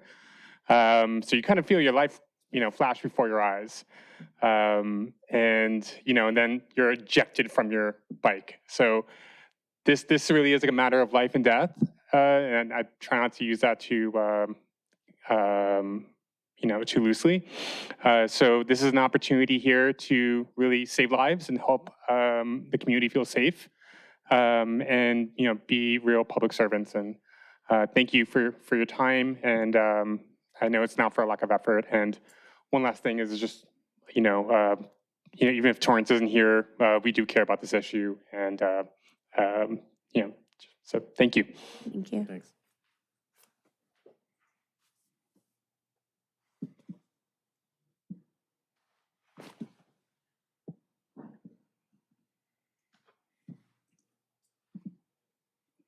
Thanks, commissioners.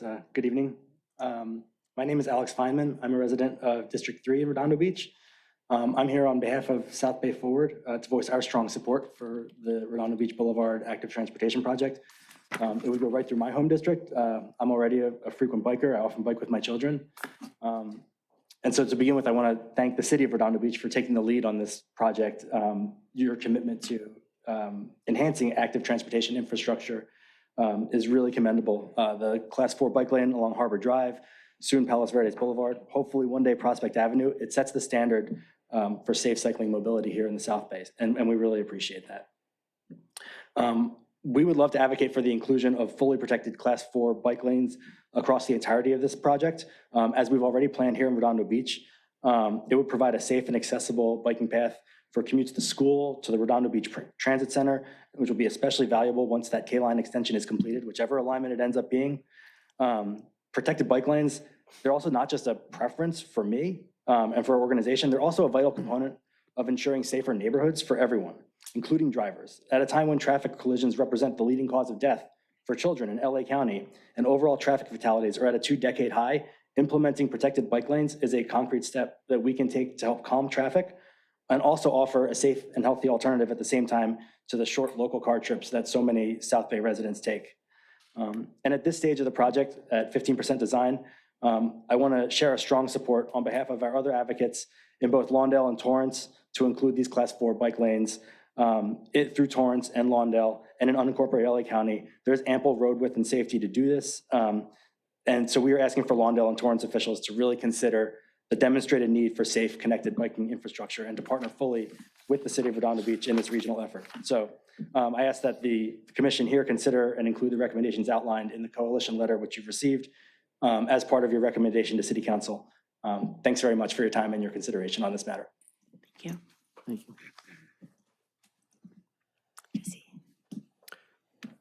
There's no hands raised, and for there are 6 e-comments all in support. Okay. I had one question. Are we going to listen to the comments? We usually don't read out the e-comments. Okay. They're either opposed or support, so they're all supportive of moving this project forward. Okay, fantastic. Commissioner Anderson? Yeah, I just had one question for Ryan with respect to, are there any parallel examples of these mobility hubs that the consultants have been looking at or the city's looked at with respect to how we want to install our mobility hub here?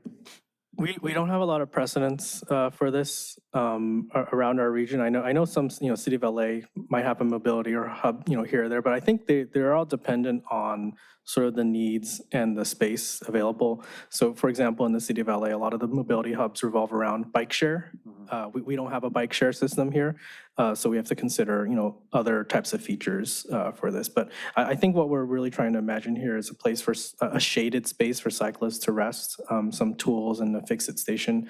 But we're happy to hear any suggestions or, examples that we could use since we are still pretty early on in the design for this space. Okay. I have a question, Ryan. What is some of the feedback that you're receiving from the other jurisdictions? Yeah, so I came to the city when this project had finished most of the community engagement. Lawndale and LA County as sort of partnering agencies. So we have contracts with those agencies. They've been participating pretty fully on the calls. That's been the extent of their participation. I understand that in City of Lawndale, they've had a lot of staffing challenges over the past couple of years. I think only recently they've had a new public works director. So I believe they're getting up to speed on all the different projects that are happening around their area. And how about Torrance? As we mentioned before, Torrance did not want to partner on this project. I believe a year ago, we showed them these concept plans. So the concept plans that are included as a link in the administrative reports, we showed them to this. I think at the time, City of Torrance said they only wanted Class 2 bike lanes. They were not supportive of any Class 4 bike facilities. This was about a year ago. So they reviewed Class 2 bike lanes as we provided to them as a courtesy and because we are proposing work in their right-of-way. But they weren't included on sort of the coordination with the design consultant and Metro, because Metro led the planning effort up until recently, and so Torrance was not included in that by their own choice. But Torrance did look at the project plans as they were and provided comments. So the concepts, the 15% design as it stands now reflect Torrance's comments from 1 year ago, and nothing has changed since then until we receive word from their staff that they may withhold support of any bike facility at all.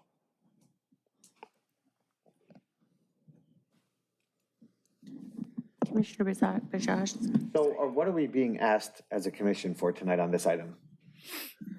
Probably receive and file of the report and a recommendation to the city council as we continue to move forward. I'll make a motion to receive and file and for staff to take this to the city council. I have a question. Can I ask a question before we? Commissioner move forward? Nafisi, Sorry. of course. 2 questions. I see that you have an art installation, which is great. Any talks about what that might look like or how we can involve our community in the art? Is there some way we can tie beach life into the art? What does that look like? Yeah, I believe the concept as it stands now has a location for an art installation. The exact art piece we have not had any discussions on. I believe that's something that could be installed or put in, independent of the schedule for the overall bike lane extension, the grading and the planting of all the other components. But I think, the art installation is certainly something that will be decided, not by engineers. Sure, engineering staff, but probably by the community. Wait, I have one more question. You said that you can't install water there, right? So you can't have like a water fountain? We do want a water fountain. Oh, Yeah. okay. We want a I water didn't see bill it filling on here. station, but I think Okay. with respect to providing any potential space for a vendor, no like water hookups Sure, for sure. a vendor. I Okay. think what we're anticipating is maybe, an opportunity for a community member to put a table out there to sell cookies or something like that. But we're not envisioning this to be a regional destination for the latest food truck. Got it. No further questions. Thank you. Commissioner Bealy. Yes, wasn't there an art piece that was supposed to be up in North Redondo for the transportation hub? Thank you. Transit Center? Yeah, wasn't whatever happened to that? That is a CIP. It's in the CIP. There was several art projects, murals that were approved by the city council last year. They're working through them. The first one was completed was the skate park mural down at the harbor. The next one will be the Public Works yard on Catalina and Gertruda on that corner to put a mural there. That's upcoming. And then there's several other ones, one being at the Transit Center. I don't know where, those are all managed by the Community Services Department. Wasn't the transit center already completed? I mean, The transit center is completed. The art project they've put funding towards it. I don't think they've hired a muralist at this point yet. I thought it was an art piece. I didn't think it was a mural. You could be right. It could be an art piece. I know there was talks of a sculpture. I think the council didn't like the location of it, so they said they directed the transit division to look at potentially a different either location or different type of art piece at the transit center. So it is still on the books. It's just not. I don't think it's in motion at this point, at this moment. Okay. So, You've got a motion on the floor, right?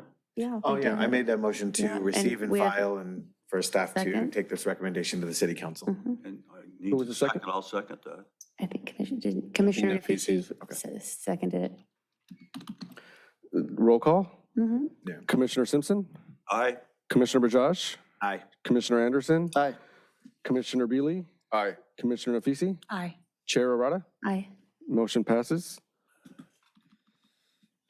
Okay.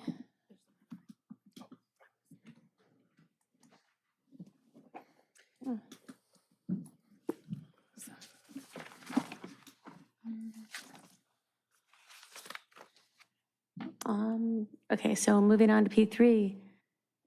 Discussion and possible action regarding communication with the city council on items to be added or modified on the next strategic planning session. Yes, 1 second. Yeah. Sorry, this item before you tonight is to discuss the strategic plan. And before you, we had discussed, this is actually a continuation, we discussed it a bit at our last meeting, and provided, Commissioner Anderson was able to provide a letter, draft letter for you. It's been included as part of the agenda tonight. And we can go through that to discuss any items you'd like to move forward to council.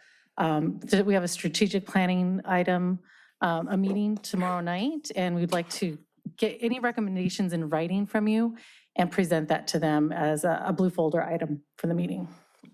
So just, we have a draft that you did, right? Correct, it's in the agenda packet, yes. Yeah, and I'm having trouble, but I did read it. And I thought it was very thorough and an excellent job, and I think speaks very well for our position on the commission. And I don't have anything particular to add to it. I think that we should forward that excellent letter that you drafted for us. Thank you. That'd be blue folder item 4.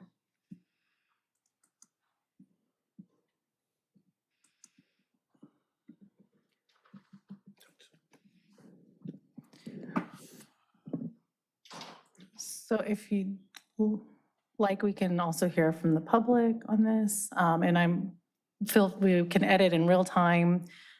So however you'd like to start. Do we have it up? Okay, perfect. All right, do we have any public comment?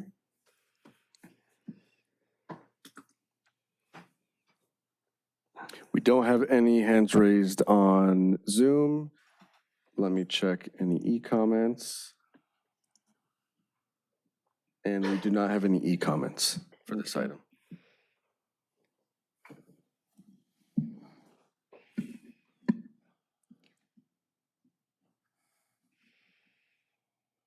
I can.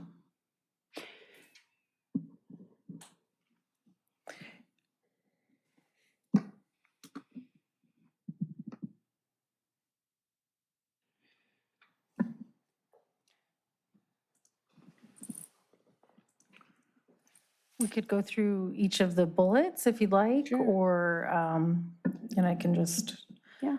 So in reviewing the city standards database to update and include additional standards relevant to the current city conditions of the city. Some potential standards include tree wells, residential driveway aprons, curb ramps, street dimensioning, and survey monumentation. For these, we typically use the APWA standards for residential driveways and curb ramps at this time. So if we had specific city standards, we could definitely do that. That is our prerogative. However, we do want to keep up with the current standards. And so I would caution having our own city standard and taking on that liability as well. So, but tree wells, that makes sense. We've got our operations and we could ask for them and their input on that. And survey monumentation is pretty much a standard practice as well. So potentially, these are potentials, Exactly. and we can definitely, we'll flesh it out. But I hear the need for additional potential standards that are relative to the city of Redondo Beach. I think that's the underlying theme here. And it's just an opportunity to review it. Yeah, definitely. Right? It's not saying do this, make sure that you have one for these. It's just here's some areas where we think there may be an opportunity to do this. And or clarify it, because when I look in the website right now, it does not specifically state APWA Green Book is used for standard, plans or specs or things like that. City come back and say, hey, we think it's good as is. And to that point, if you're saying potentially it's getting that information on our website so that they know which standards to go and review. So it's not necessarily, I see that now as not maybe creating our own city standard, but the ones that we actually use and sending those links out and getting Yeah, that correct. information to the residents. Because as I recall, when I looked through the website, there was about 2 standards, and they were pretty unusual standards, Yeah. like that's- trenching There's the trench requirements. detail Right. and, yeah, and then a commercial driveway. Yeah. So that's the first one. And then there's the review of opportunities for the city to provide recommendations on first last mile solutions. That's, I think, bike lanes and transit connections, the public art funding we'd mentioned, and potential funding commitments. There's utility upgrades, pavement upgrades, drainage, BMPs, improving drainage facilities to the current NOA data. This would be, sounds like mostly our facilities. And so reinforcing, I think, a lot of what the CIP we discussed tonight, that this item and bullet seems to kind of reinforce what we're doing at this point. So I see that if you'd like to make any modifications, that's, Not tacit acceptance. I think that was one thing that Commissioner Bujaj said at one point. We're not accepting anything that Metro provides to us right now. We're just trying to look at ways where the city improvements can be integrated potentially into whatever that final corridor is and when Metro decides to start with the next phase of the project. sounds good. And then with the acceptance of FP or Measure FP, what areas of funding can be incorporated into strategic plan? And again, that was also discussed as part of our CIP that we're not taking money from FP, but there we are redistributing the funds that were initially going to maintenance of those facilities that no longer are going to need that for the time being because they're getting new facilities with Measure FP. So redirecting that to our facilities that also are outside of those 4 buildings. So if there's anything we'd like to add, I'm more than happy to add that. I'd like to make a recommendation for the last bullet regarding FP, since FP does pertain to specifically funding for, our police and fire station, that we clarify to ask the city council to consider funding for whatever you wanted to intend on that last bullet. I think it was just more of the strategic plan specifically states areas of fire and police improvements.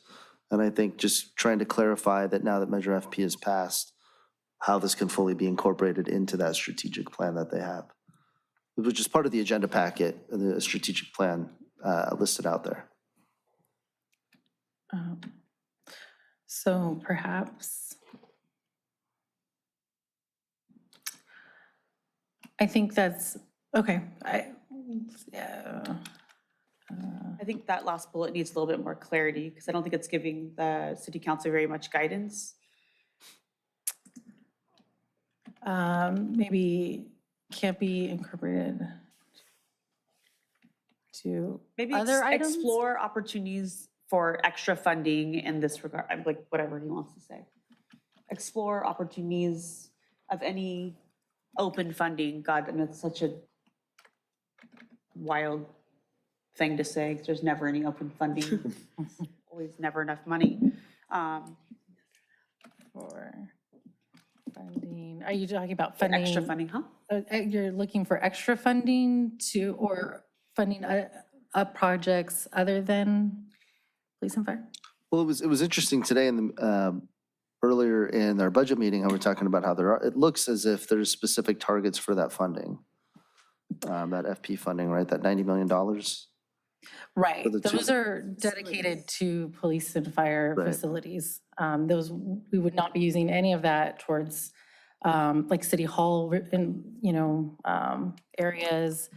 We have the teen centers, we've got our senior centers that also need improvements. Those facilities maybe were not prioritized as much previously in our CIPs and so now we have the opportunity to redirect that funding that was prioritized for police and fire facilities to any other, maybe you have a preference or know of a need, like we had the Scout House was a need in previous CIPs. So if there's something, that you know of that we need to redirect to or would like to suggest, this is definitely the opportunity to do that. And we might suggest,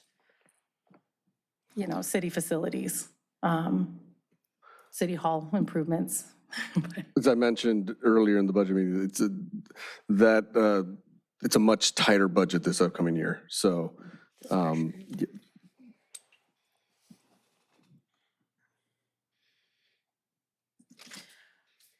Maybe something along the lines of explore any funding opportunities to sustain this project. I don't know, it's very vague, but I think it takes FP out of it to further support this project. I don't know. Or maybe just remove the bullet. I'm not against that either. Yeah, we could remove it. We could do that for now. Just because it's not very clear, we're not very direct in telling what you need to do. FP is definitely, I think, a city priority, and voters have definitely voted on that. So if we put it in here or not, it's something I think is already a priority. But if we don't have maybe a really clear, if we wanted to do additional funding to make sure that FP is successful, or if it's to redirect the funding, then I think, we can, it's already going to be a priority for the city and our strategic plan as well. So part 1 of goal 4, depending on the outcome of Measure FP, provide a report to the council on the process timeline to issue bonds and begin the design of the public safety facilities. I guess it's incorporated already in that goal. I don't know if it needs to be clarified or, yeah, it could be stricken. So you're looking at the previous strategic plan, correct? Yeah, that was prior to the passage of Measure FP, when we're looking at potential items. Given that it has been approved.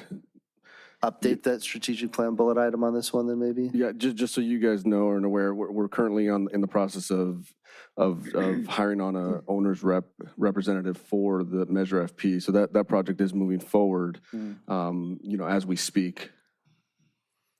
Yeah, so maybe it's just flipping that now. Hey, it's been passed. Let's see, provide, it could be just simply as now that Measure FP has passed, provide a report and timeline on the bonds and the next steps.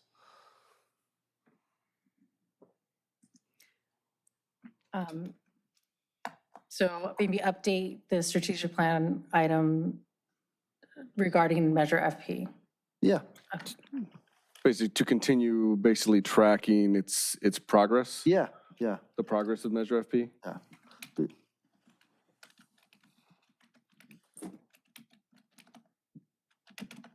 And we can definitely continue. I don't want to say I'm positive, but I'm pretty positive this item will stay in our strategic plan.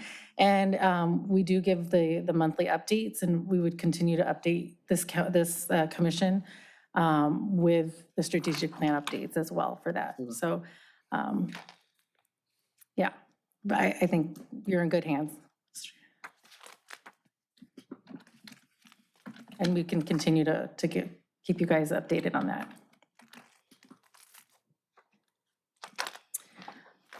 Okay. All right, so. Questions? Public comment? I think there might be public comment. I don't know if you want to ask for public comment again. Sure.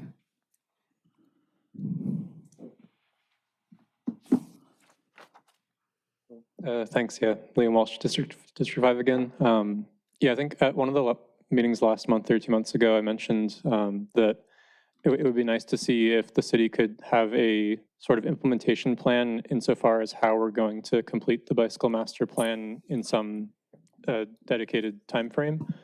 So just reading this item, I haven't read the full strategic plan, so this elements might already be in there, like the last mile parts. But I would ask you to consider, as part of the public works strategic plan, that we have funding and staffing sufficient to ensure that we can complete the bicycle master plan at some target. Because a plan is only as good as the the actual mechanisms we put in place to see it through completion. And I'm like Redondo Beach has been doing more than really any other city in the South Bay, I think, with regards to building bike lanes and everything. So this is like super positive, but at the same time, I think we're on the trajectory to be done in like the 2050s. So would like to see if we can, see how we can speed that up and, make sure we're committed to seeing it through completion. So just a thought for the strategic planning. Thanks. Thank you.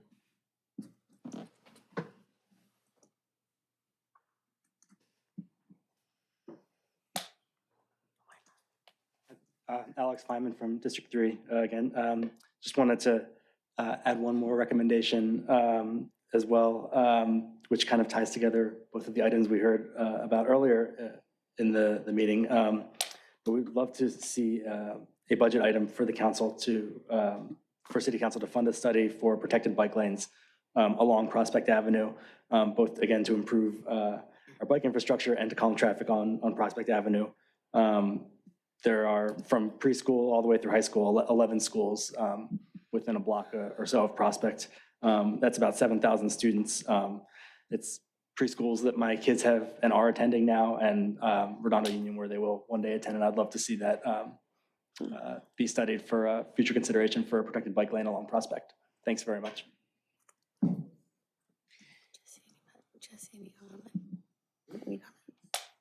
There's no hands raised on Zoom. Commissioner Nafisi? No further questions, thank you. Anybody? Okay, so what do we have sitting on the table? So would we motion the letter with the edits with Lauren on bullet 3? Right, and if you wanted to add any after what was received in public comment, I'd have to take that from your direction, so commission's direction. So just so you know.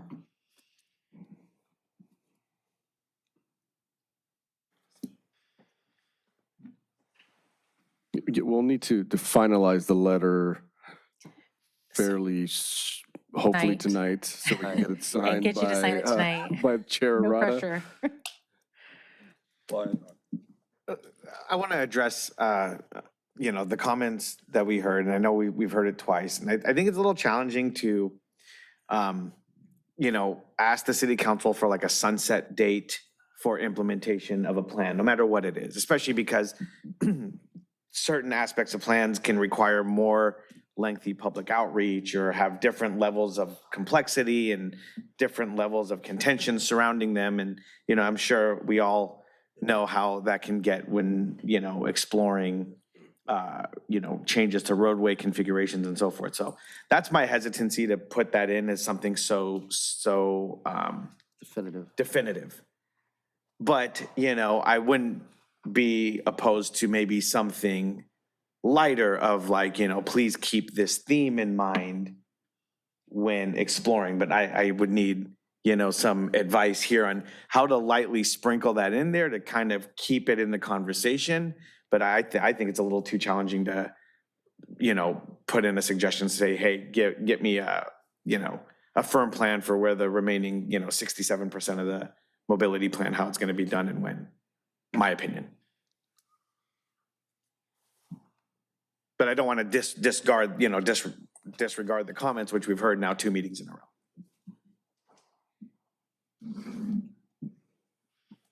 I think there was 2 different comments. One was to your point on the sunset of it, and I do agree with you. There's competing funds and competing issues. The biggest element of the strategy is always to keep it front of mind, right? Right. With each CIP and with each time we go forward. Correct me if I'm wrong, but I think there's a general consensus that the city is doing a very good job of that. Yeah. It might even be adding, something into your second bullet point. Right, review opportunities for the city to provide recommendations on first, last mile solutions, including bike lane, as well as other bike lane connectivity projects or something along those lines, to keep it in there where it's just keep that in the discussion.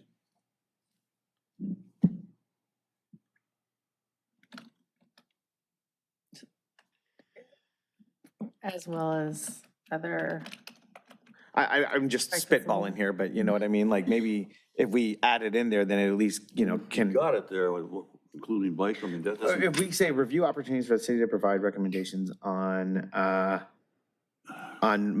if we remove first, last mile solutions, couldn't we just say review opportunities for the city to provide continued progress on the mobility plan, on the Yeah. the bike lane mobility? Well, first last mile to me is transit connections, pedestrian improvements as well as bike. It's all of the encompassing. So we could say review opportunities for the city to provide first, last mile solutions, including bike lanes and transit connections, comma, progressing the bike lane master plan. Yeah, we could. I know that that language is going to be specific to the Green Line extension. We could have it its own separate one as well, just as how focus on, we could put it within Goal 4 in the city's infrastructure, increase environmental sustainability in terms of, it could be its own separate one. Something along those lines, right? Yeah. Just where to, like I said, keep it in the conversation. But Would there be any interest in some sort of feedback loop about progress on the bike plan? Maybe that's a way to word it. maybe, Like yeah. some sort of reporting or feedback, mechanism for implementation of our bicycle master plan. And then I don't know if that's a regular update or some sort of tracking. Yeah, I mean, yeah, just something, like I said, if there's a desire and a public desire to just keep it, like I said, just keep it in the conversation. And it does sound like our current city council is, making those strides and making efforts to Yeah, I suspect that some of this feedback might be coming capitalize on from, opportunities. yeah, it might be coming from, some of the news we hear in other cities. You hear about Measure HLA and how people are trying to keep track of that. We don't have that type of measure here, but I think what the public might desire is, some sort of accountability and, tracking of progress. Right.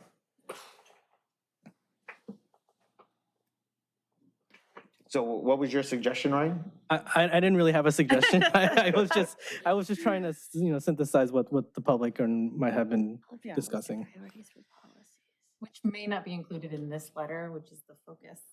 So let's, but in hearing what you said, added this language here, does that kind of capture what you wanted to say? Josh? Where am I, As well as other bike facilities. Not too. there. Oh, it's up, oh. It's in presentations. Sorry. If you click on presentations, you can see it on your own screen. yeah, I think so. Okay. That captures what my intention was. So we can edit it, Right, yeah. based on, what my colleagues say, but that was my intention. Okay, I think it's good. Perfect doesn't have to be the enemy of good with this letter, right? no, not at all. Yeah. I had, if you wouldn't mind, I would like two explanations. One, can you explain what the BMP acronym stands for and the NOAA acronym? Yeah, Or we can just BMPs write is it out? best management practices. They are for, very common now in terms of mitigating trash and debris going into our stormwater facilities. So we'll see common ones now, for example, would be screens on a catch basin inlet, dry wells would be an example potentially. And then NOAA stands for North American Atmospheric Association. And it is basically a NOAA. I probably got that wrong, but lately there's a lot of these improvements are based upon old data, when they're sizing a lot of this storm drain infrastructure. And so as we get new data and information coming in, and as we're coming to rebuild these facilities in the area of the Green Line, giving that opportunity to say, it's raining less, maybe we don't have to increase the pipe sizes here, we can have smaller pipes, we have larger pipes, whatever that is, right? So that way we have the best available data for us when we're improving this infrastructure.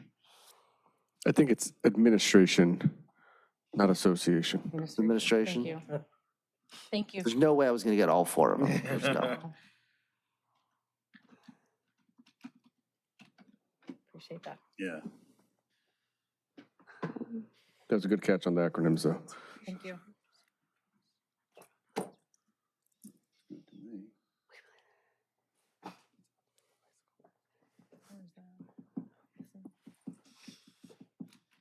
So is the, So, is what's being asked of us to, what is being asked of us here? no, I mean, I just have a question on the letter, but go ahead.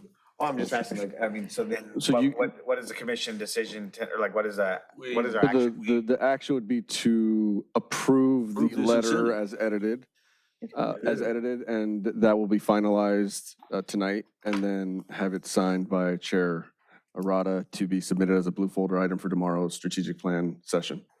Got it. I just have a question. I will make sure it gets printed Oh. shortly after this meeting. Oh, I'm sorry. I have a question, like, in the letter that he wrote to Jesse, it says, "We've developed a list of priorities for the policies, programs, and funding for the city and look forward to working on projects of shared interest." Which, Are you looking at this letter right here? Are you looking at the blue I know folder? it's different than this one, but I'm just trying to Oh, okay. coordinate both of what I'm seeing and what I'm reading, right?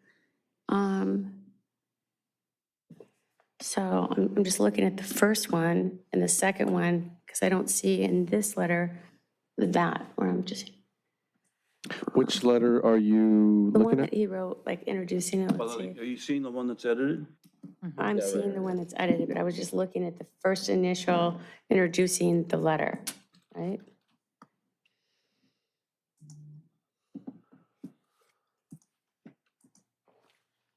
Because I just am not seeing that in this letter. I understand we're editing this, but like, if you read the letter of what he wrote, it's different than this letter, and I don't feel that this content is aligned with what I was reading of the intent of the timelines. And let me see, let me go back to it. I wish I could do it side image. I could present it side to side and make it easier.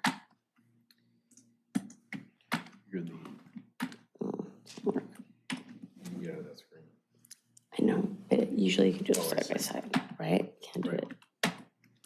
I see where I'm at.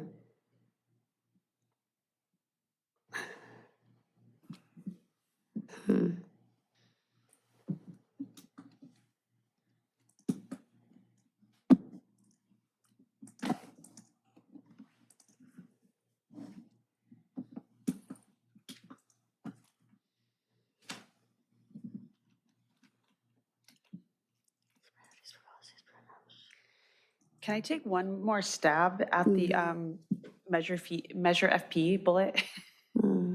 Okay. How about this? Explore opportunities to redirect fire and police facilities repair funding that Measure P now covers to pressing public works projects or needed CIP projects. That sounds great. I got explore opportunities. Okay. Okay. We will have to. I'll say it slower. I mean, it sounds great.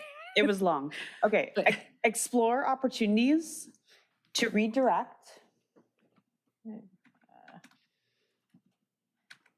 Hold on.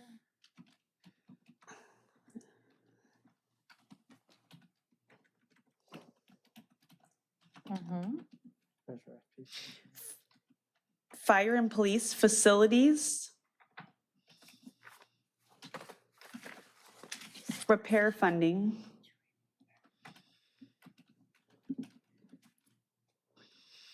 that Measure FP now covers to pressing public works projects or needed CIP projects. And then when you take out the line before that, the update strategic, Oh, we can leave it in. Doesn't bother me. But I think it's just a way to capture the extra funding that was Placeholder. used. I think that somewhat captures what you wanted. Yeah. Okay. you need a complete chairperson. I do, I was. That what? Yeah. Can I make the motion that we accept that and as edited and send it to the city council? Sure. Can I make one comment or recommendation for the update the strategic plan? Maybe update how? Because they're going to probably not know what you mean by update the strategic plan item. I just have a question. Everybody read the blue folder Like update item? the strategic plan item regarding Measure FP to provide ongoing progress of, Oh, got it. something that lets the council know exactly what you're looking for there? Yeah. To reflect ongoing progress. Okay.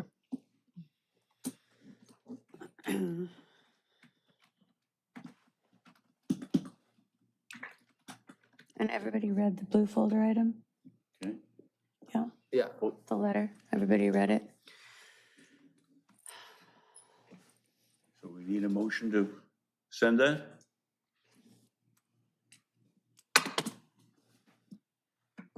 Are you motioning? I'll make that motion to accept the letter with the edits and then send this version. And send the edited letter to city council. Oh, it's signed with my name? You know what, I was, I mean, have to, it could be the Redondo Beach Public Works, but I do need somebody to sign it, so. Chairman should sign it. I'll just put chair. I mean, I think it's nice, but I guess Do you want it I just had a instead of- question. I mean, The first letter was like So, do we You're get? not liable for anything if that's your no, concern. I mean, I just have a question. I mean, I was reading the letter, and I'm sorry if I'm looking too into it, and I'd love some support here. I'm reading that we've developed a list of priorities for policies, programs, and funding for the city and look forward to working on the projects of shared interest, which we have shared with the city council and attached here. But I'm not seeing that in the letter. What am I missing? That's the South Bay Forward letter. Correct, that was. Which is what we're presenting here, right? No, Okay. this is Separate. the letter. This is, here, can you get it on her screen? Oh, there. No, I Yeah. can see how to present. I understand that this was this, but I'm just trying to understand the blue folder item was the language introducing this one. No, not completely separate.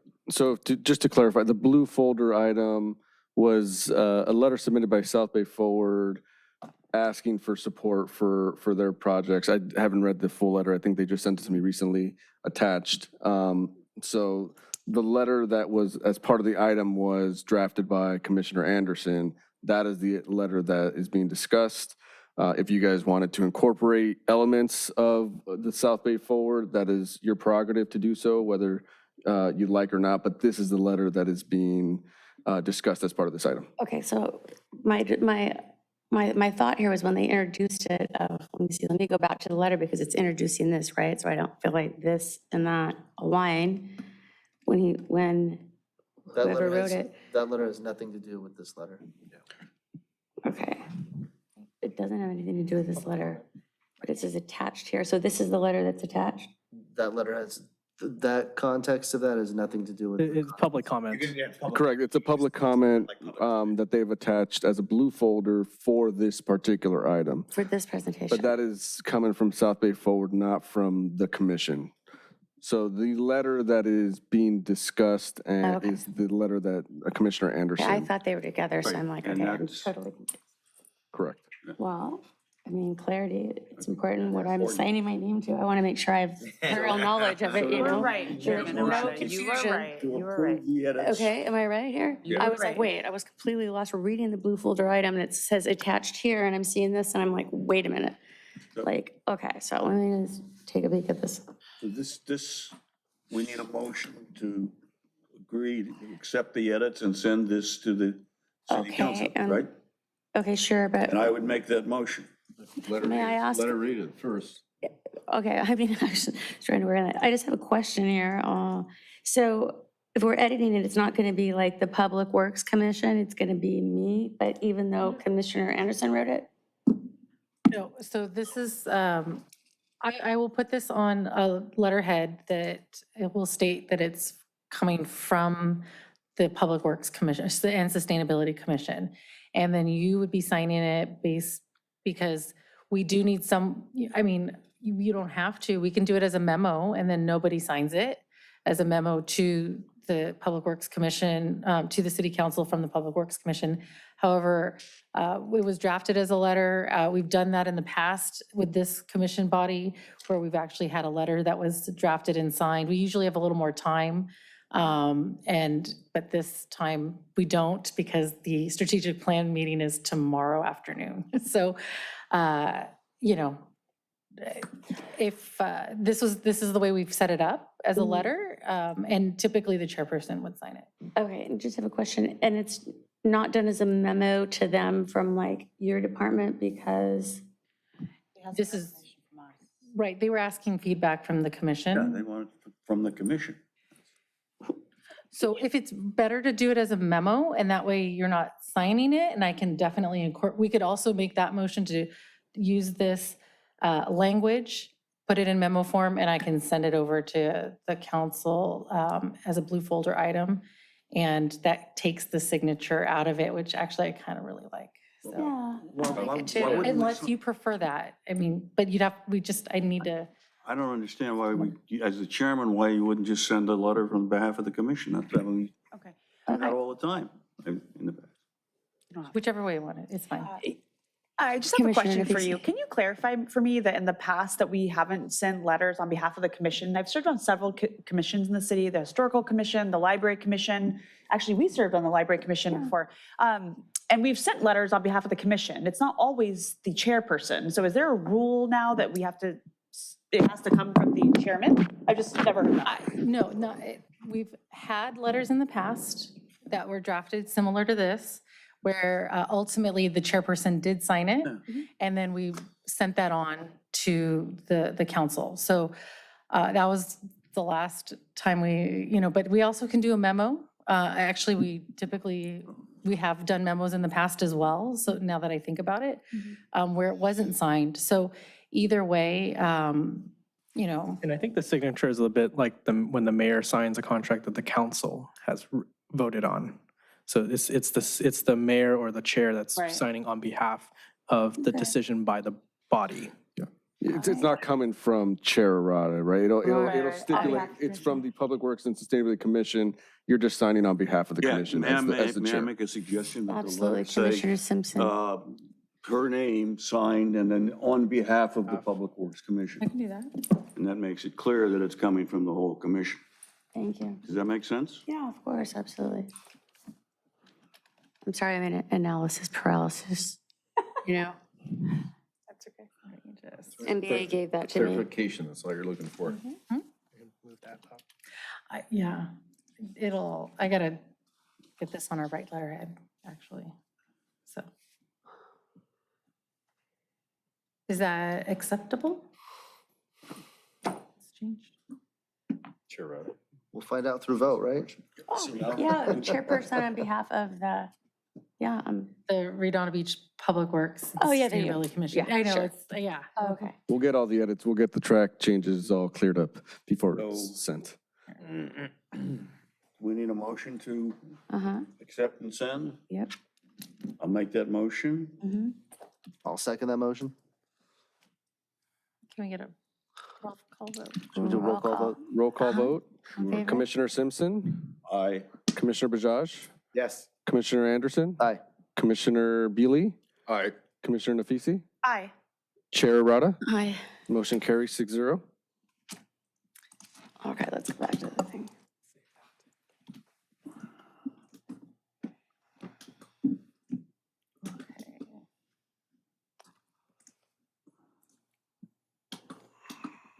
All right, let's go to, Why am I not getting the?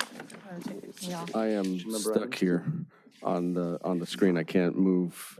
I know. All right. Put it to the slide. For some reason, my computer's caught up. Let's go.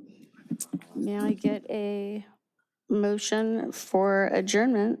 We have item Q, Oh, there's not even cute. which is the commissioner member items and future commission agenda topics. Oh, hold on a second, I'm sorry. Thanks, Commissioner Bailey. Let's see.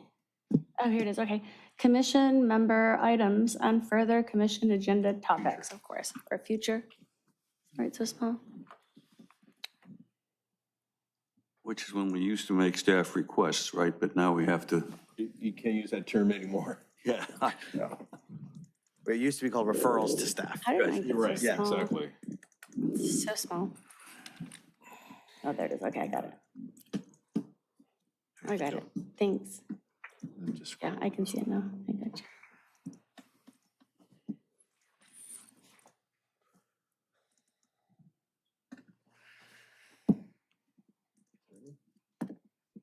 Any commission member? I have nothing. Any referrals to staff? I'm still looking to Andy Winchie about streetlights in certain intersections in North Redondo. Yes, so I believe the last, one of the previous meetings you asked about, I forgot which one, Robinson and Phelan, is that correct? Yeah, we are processing that request with Southern California Edison. Okay, is there a master list for what intersections get streetlights, or should be all of them, or? I was just out of curiosity if that was, anything like that supposed to be available. I don't think we have an assessment of, or a list of. Where streetlights are supposed to be? Yeah, I don't think we have a list, a needs assessment for street lighting in the city. No, not currently. Yeah, but for that particular intersection question, we have put in that request with Edison, just because we have a pole there that seems to be a candidate location for a light. Okay. Okay. Well, with no more referrals to staff, Motion to adjourn. there you go. I'll just note on the adjournment, we're adjourning to the June meeting since the May meeting is lands on Memorial Day. Okay, perfect. Oh, okay. All right, so motion to adjourn to our June meeting, which is, do you have the date in front of you by any chance? June 23rd. June The 23rd. Fourth Monday next of June. meeting- The next meeting, the Redondo Beach Public Safety Commission, our Public Works Commission will be held at 7 o'clock on The 23rd of June. June 23rd. All right. The Redondo Beach Council Chambers at 415 Diamond Street, Redondo Beach, California. So there was a motion by Commissioner Bajaj. Was there a second?